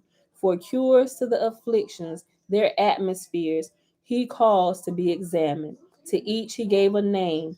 Ancestral forefathers he honored. As heavenly couples, he them considered. Mr. Murphy. Yeah, like I surprised you or something. No, I just wanted to say greetings, oh great wise king. Are you hungry? Keep on. Keep on. Okay. Look, okay, y'all. To remedy the afflictions, ways he sought, of Nibiru's heavenly circuit he made much study. In its loop of the sun's family, 5 members it embraced, planets of dazzling beauty. For cures to the afflictions, their atmosphere he caused to be examined.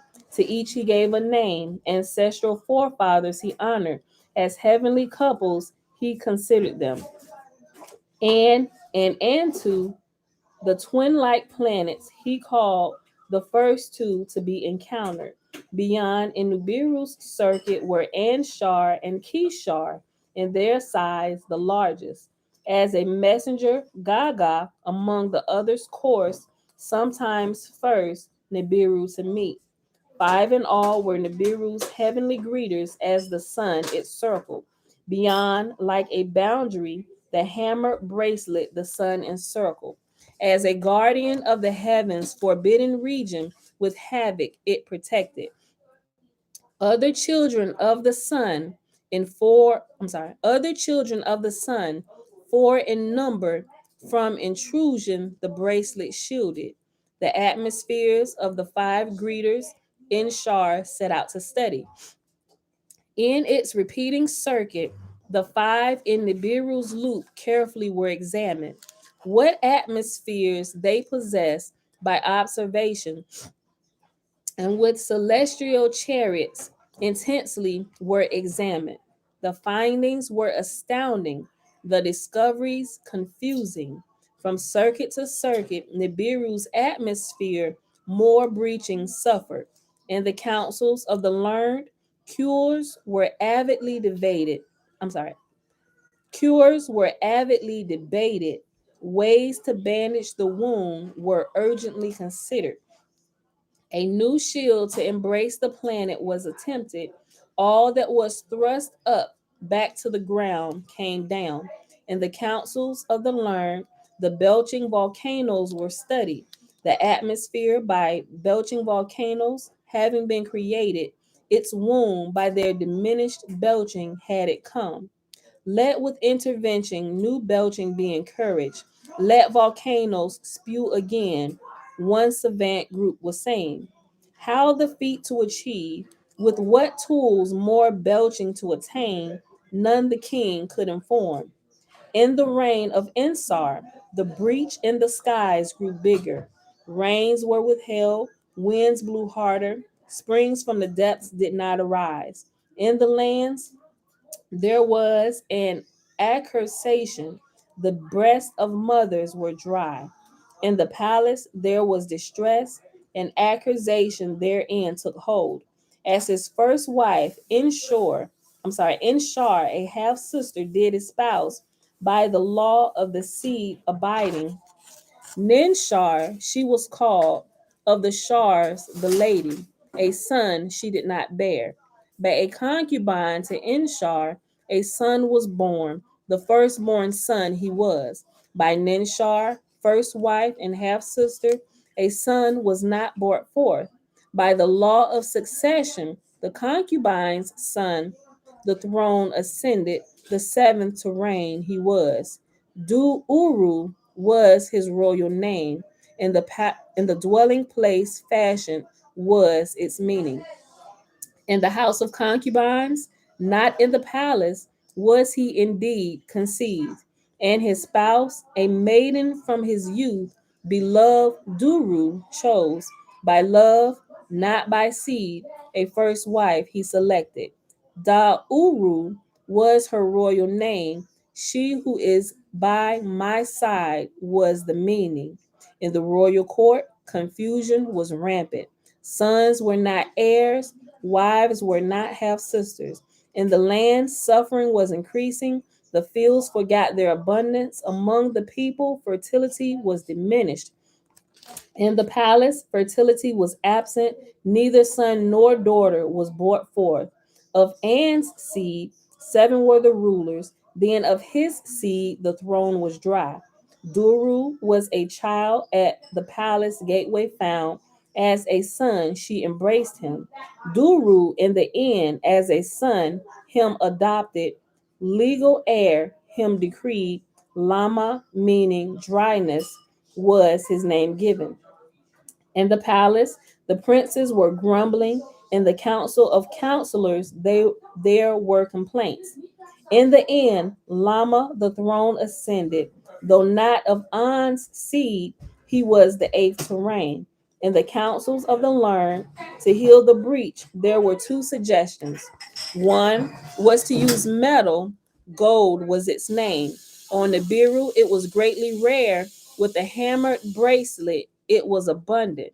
It was the only substance that to the finest powder could be ground, lofted high to heaven, suspended it could remain.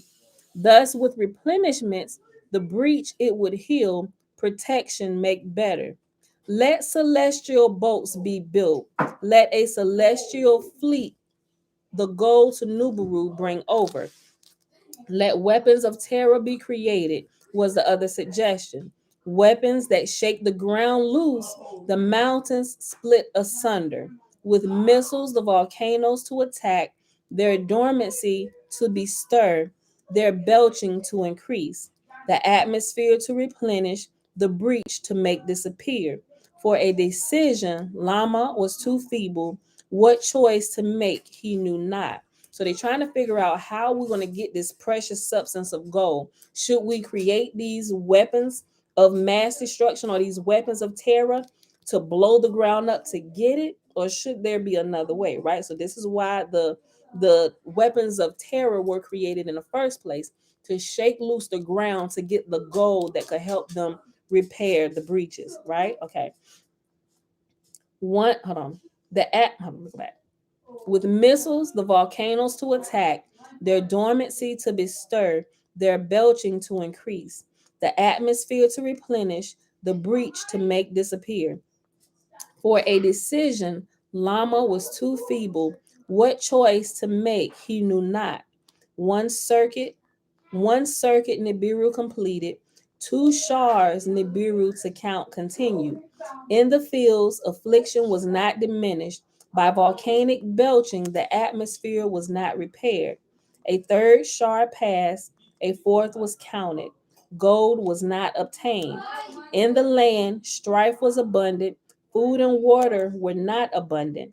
In the land, unity was gone. Accusations were abundant. In the royal court, in the royal court, savants were coming and going. Counselors were rushing in and out. The king, to their words, paid no attention. Counsel from his spouse he only sought. Lama was her name. If destiny it be, let us beseech the great creator of all. To the king, she said, beseeching, not actings, provided the only hope. In the royal court, the princes were astir. At the king, accusations were directed. Foolishly, Bella, Mom, I need something. yeah, I need you to pause that. Mom, Tootie. I need something for my lips. Okay, well, pause that and I'll give you some. We both can get some. Pause that first. But first of all, I'm about to kick you out of here.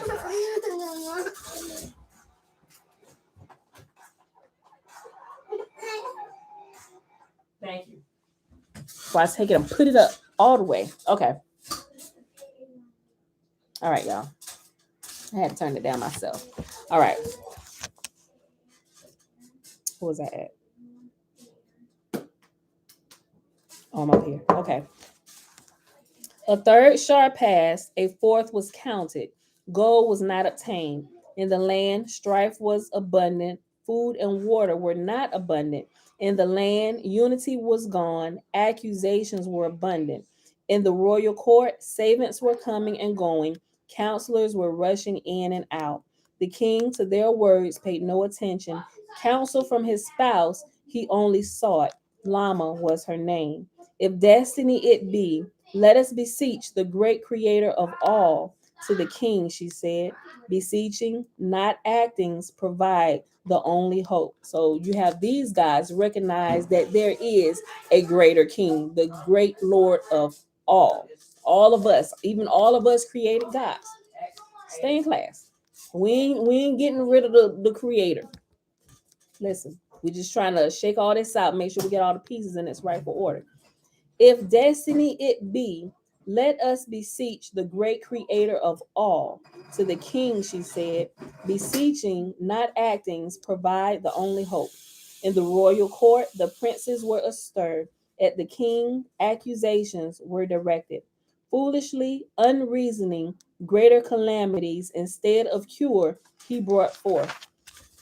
From the oldest storehouses, weapons were retrieved. Of rebellion, there was much speaking. A prince in the royal palace was the first to take up arms. By words of promise, the other princes he agitated. Alalu was his name. Let Lama be king no more, he shouted. Let decision supplant hesitation. Come, let us unnerve the king in his dwelling place. Let him the throne abandon. The princes, to his words, gave heed. The gate of the palace they rushed. To the throne room, its entrance restricted. Like onrushing waters, they went. To the tower of the palace, the king escaped. Alalu was pursuing him. In the tower, there was a struggle. Lama fell down to his death. Lama is no more, Alalu shouted. The king is no more, with glee, he announced. To the throne room, Alalu rushed. On the throne, he himself seated. Without right or counsel, a king himself he pronounced. In the land, unity was lost. Some by death of Lama rejoiced. Others by Alalu's deed were saddened. Now, this is the account of the kingship of Alalu and the going to earth. So think about the sons of God coming down to earth. So all of this was like a prerequisite to the sons coming down to the earth to have sex with the human women and why they came down, right? So keep book of Enoch, Genesis in the forefront of your mind. And Jasher, Jasher. Okay, now this is the account. Remember, this is talking about like the hey, go upstairs. Go. So hit me in my neck. Go let your father know. Go tell your father. Both of y'all need to go before the king. Back, go. It's a captain's match. Joshua, no, Josiah and Isaiah is coming to see you for righteous judgment. Now, this is the account of the kingship of Alalu and of the going to earth. In the land, unity was lost. About the kingship, many were agreed. In the palace, princes were agitated. In the council, counselors were distraught. From father to son, succession from An on the throne continued. Even Lama, the eighth, by adoption a son, was proclaimed. Who was Alalu? Was he a legal heir? Was he firstborn? By what right did he usurp? Was he not a king's slayer? Before the seven who judged Alalu was summoned, his fate to consider. Before the seven who judged, Alalu spread his pleas. Though neither legal heir nor a son firstborn of royal seed, indeed he was. Of Anshargal am I descended before the judges, he claimed. By a concubine, my ancestor was to him born. Elam was his name. By the count of Shars, Elam was the firstborn. The throne to him belonged. By conniving, the queen is rights. By conniving, the queen, his rights put aside. The law of the seed from naught she created. For her son the kingship obtained. Elam of kingship she deprived. To her son insisted, it was granted. By descent of Elam's generation am I continued. The seed of Anshargal is within me. The seven who judged to Alalu's words gave heed. To the council of counselors they passed the matter, truth or falsehood to ascertain. The royal annals from the house of records were brought forth.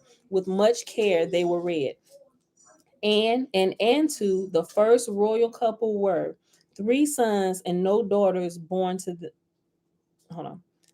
And Antu, the first royal couple, were 3 sons and no daughters to them were born. The firstborn was Enki. He died on the throne. He had no offspring. The middle son, in his stead, the throne ascended, and Nib was his name. And Shagal was his firstborn. The throne he ascended. After him on the throne, kingship by the firstborn did not continue. The law of succession by the law of the seed was supplanted. A concubine's son was the firstborn. The law of the seed of the kingship he was deprived. The kingship instead to Kishagal's son was granted.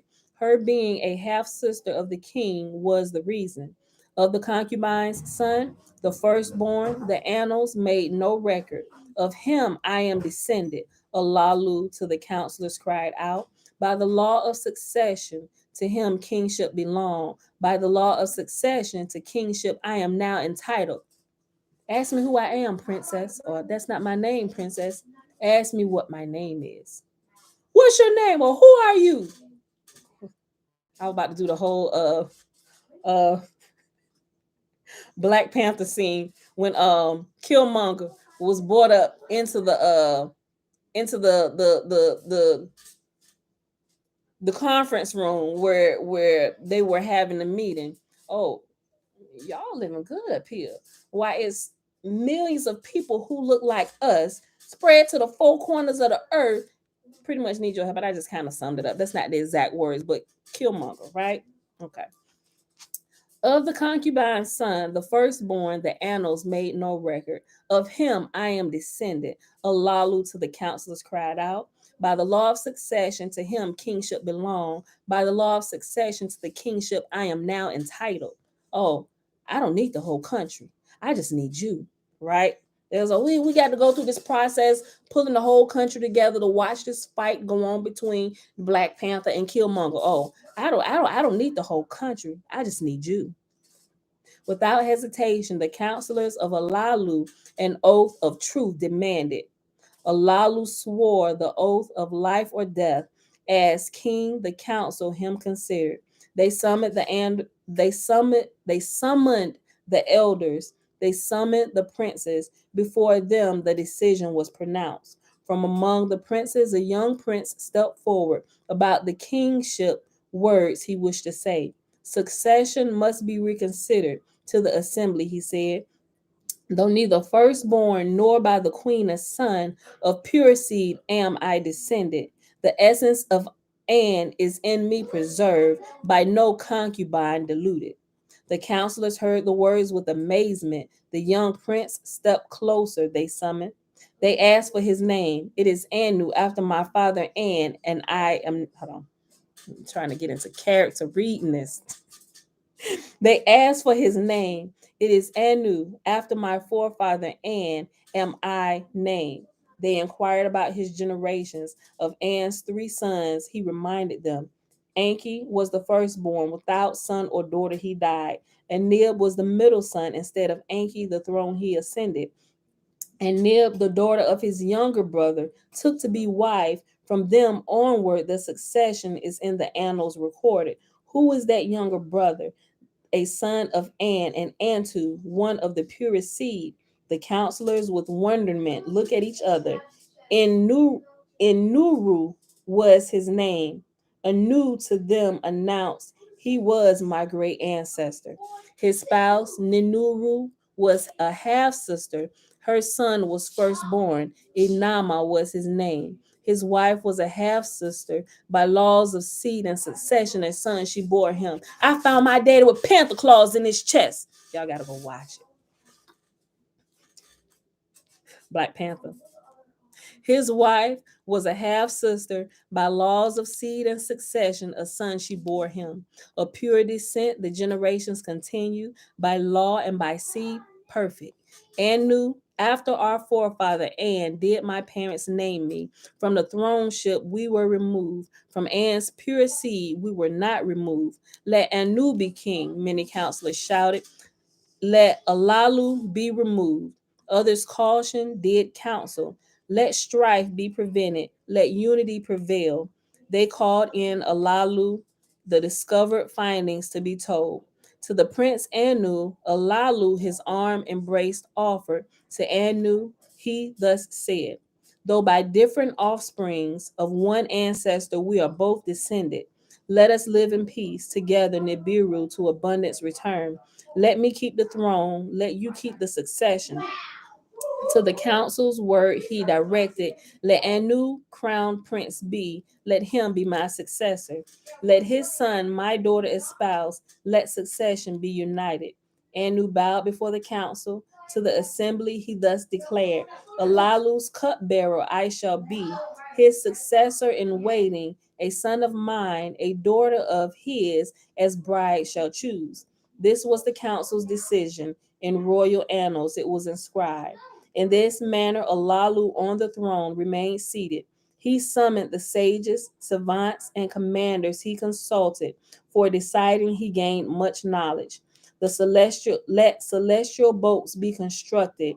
He decided to seek the goal in the hammered bracelet. He decided, in the hammered bracelet. By the hammered bracelets, the boats were crushed, none of them returned.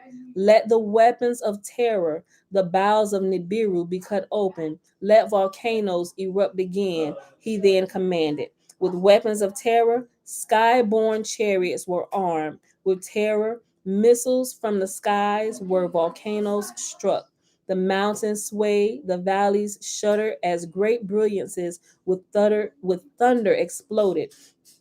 In the land there was much rejoicing, of abundance there were expectations. In the palace, Anu was for Alalu the cupbearer. He would bow at Alalu's feet, set the drinking cup in Alalu's hand. Alalu was the king. Anu was a servant, by him was treated. In the land, rejoicing receded, rains were withheld, winds blew harder. The belching by volcanoes did not increase, the breach in the atmosphere did not heal. In the heavens, Nibiru, its circuits, kept coursing from circuit to circuit. Heat and cold grew harder to suffer. The people of Nibiru ceased to revere their king. Instead of relief, misery he caused. Alalu on the throne remained seated. The strong and wise Anu, foremost among the princes, was standing before him. He would bow to Alalu's feet, set the drinking cup in Alalu's hand. For 9 counted periods, Alalu was king on Nibiru. In the 9th Shar, Anu gave battle to Alalu.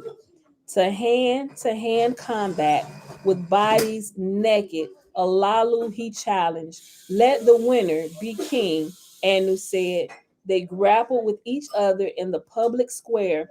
Doorposts trembled and walls shook. Pay attention to this, y'all. Pay attention to this. Now they fighting for the throne. This is this whole scene, but they didn't show this particular part when Killmonger and the Black Panther was fighting. This is pretty disgusting. What's gonna happen here? But when we hold on. Oh, we don't get the details for this right here, but it's gonna let you know. I think it's in the second tablet. That's gonna tell you exactly what they did. Alalu bent his knee to the ground. He fell on his chest. Alalu in combat was defeated. By acclaim, Anu was held as king. Anu to the palace was escorted. Alalu to the place did not return. From the crowds, he stealthily escaped. Of dying like Lama, he was fearful. Unbeknownst to the others, to the place of the celestial chariots he hurriedly went. Into a missile throwing chariot, Alalu climbed. Its hatch behind him he closed. The 4-part chamber he entered, the commander's seat he occupied. That which shows the way he lit up, with bluish aura the chamber filling. The firestones he stirred up, their hum like music was enthralling. The chariot's great cracker he enlivened, a reddish brilliance it was casting. Unbeknownst to the others, in the celestial boat, Alalu from Nibiru escaped. The snow-hued earth, Alalu set his course. By a secret from the beginning, he chose his destination. And that is the end of the first tablet. So the second tablet is about to get into when they came down to earth. So that's kind of like the backstory of what was happening, what caused them to come down to earth in the very first place. So go back and listen to this. If you need to listen to it again, let it sink in. If you want to go back and listen to one of the other people that read it, she probably reads through it a lot faster than what I did. Listen to it from there, right? So keep all this in mind tomorrow when we come back and we see when and why they descended upon the earth and what they were looking for, right? And why they began to have sex with the human women. Now, I will warn you ahead of time that some of the sexual scenes told about in here, I ain't gonna say they graphic, but you're gonna get an earful. It's said in a way that I think is a modest way, but it's like really blatant what is happening, right? So I just want to warn you ahead of time before we start getting to that, because I listen to it, I'm like, what? So just want to warn you ahead of time. So that, my beautiful people, is our reading for today. I need to get my whatchamacallit. So we read the beginning introduction, we read the attestation, we read the synopsis of the first tablet and the first tablet, right? And so we'll pick this up tomorrow on page 40. We stopped on page 39. The second tablet, or the synopsis to the second tablet, begins on page 40. All right, so I hope y'all enjoyed it. I guess y'all enjoyed it somewhat. Y'all done stayed here, but stay to the end of class. If you miss parts, if you come back, just go back and pick up where you left off at, right? All right. So with that being said, beautiful people, ask questions or hold your questions, whatever have you. We got to talk about it. while we putting this information together. You're welcome, Jen. So, but once we start getting to when they actually come down here on earth, and some of the stuff we see in the Bible, like it's like, wait a minute, hold on. They said what? This was what? Wait, hold on. They phrased this in a whole nother different way that makes us think it.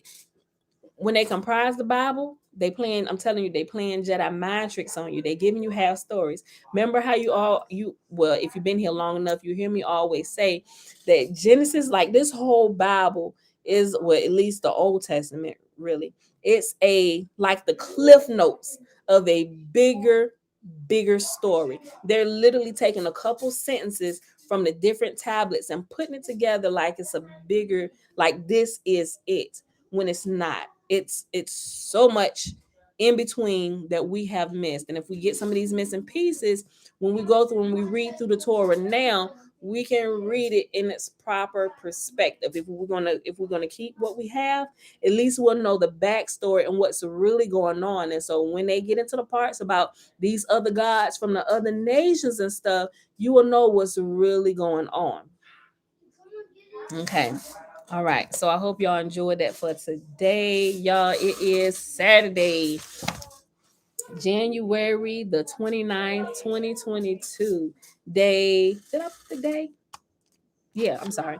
Day 17 of year 4 of reading through the books of the law and the prophets. And of the 4-year consecutive day count, day 1035. We read the rest of Genesis, which was the last 2 chapters, chapter 49 and 50. And then we read chapter 18 of My Big Toe. And then we started reading the Lost Book of Enki, which tomorrow will be the first part of our reading. We're not replacing the Torah, but since this is where the Torah was taken from, we're reading through this in the place where we would normally read the Torah until we get through it, right?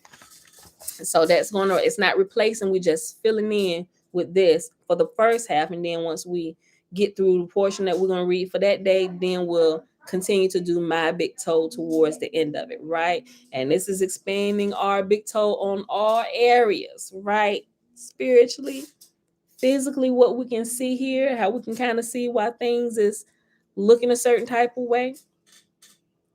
Just trust me. Just stay in class. You'll begin to see some of these things I'm talking about as your mind and your perception is being expanded to include other information you weren't previously privy to, right? Okay, but they've been passing it around forever to everybody except for the ones who really need it, right? Okay, and you can see why. So remember, keep everything, all the experiments that they've been doing on certain type of people. Remember Henrietta Lacks? Keep her. If you don't know about Henrietta Lacks, go looking into Henrietta Lacks. All of those things. How we're supposed to be feeding our bodies, what we're eating. Yes, same. Yes, Francis, my sister. It is the same way in the New Covenant. Yes, I'm telling you, just all these are pieces of a bigger puzzle. We're gonna begin to more thoroughly understand it than what we have in previous days, right? But you had to make sure you got at least what, I ain't gonna say they all the missing pieces of the puzzle, but there are a lot of pieces of this puzzle that we have to remember and keep included everywhere. We're gonna identify who is really who, right? Because we'll still see, even though we're waking up, coming out of Christianity, some of us may be going into the Hebrew roots, whatever you want to call it, but you're still gonna see that they have information too. Probably more than the Christians, but definitely still not all of the information. And some of the arguments that they currently have going on between themselves are arguing with the apologetics and all whatever they want to term themselves, right? It'll be no reason for any of that, right? Video never goes on for this long. I know the video doesn't ever be on for this long. Why isn't it? Well, first of all, you're not getting on my laptop, my G. All right, y'all. With that being said, let's go ahead and do this blessing and get out of here.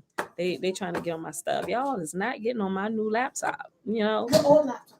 Yeah, no, that's trash. No, It's completely trash. It's like 40 years old. No, son. Okay. Hold on. All right, y'all. So remember, the blessing is found in Numbers chapter 6, verses 22 through 27. And Yahuwah spake unto Moses, saying, Speak unto Aaron and unto his son, saying, On this wise ye shall bless the children of Israel, saying unto them, Yahuwah will kneel before us, presenting gifts, and will guard us with a hedge of protection. Yahuwah will illuminate the wholeness of his being towards us, bringing order, and he will provide us with love, sustenance, and friendship. Yahuwah will lift up his wholeness of being and look upon us, and he will set in place all we need to be whole and complete. And they shall put my name upon the children of Israel, and I will bless them. All right, beautiful people. Remember, when you get a chance, go look into, if you haven't already, the Epic of Gilgamesh. I will post it under this video on Facebook and on YouTube, and I'll put it in the community section. Go listen to it, right? This is a very old tablet that's way older than the Bible, right? Just read it or listen to it. I'm telling you, it's gonna help bring some clarity to some other stuff, and you should really start asking questions. You really should, right? Just to make sure we are not being led astray in any kind of way. With that being said, beautiful people, I love y'all. I will see y'all back here tomorrow, 7:30 a.m. Eastern Standard Time. Bruce and Linda, have a awesome day. All right, y'all. Love y'all. If I can push the button, hold on. Hold on. Okay, I got it. All right, y'all.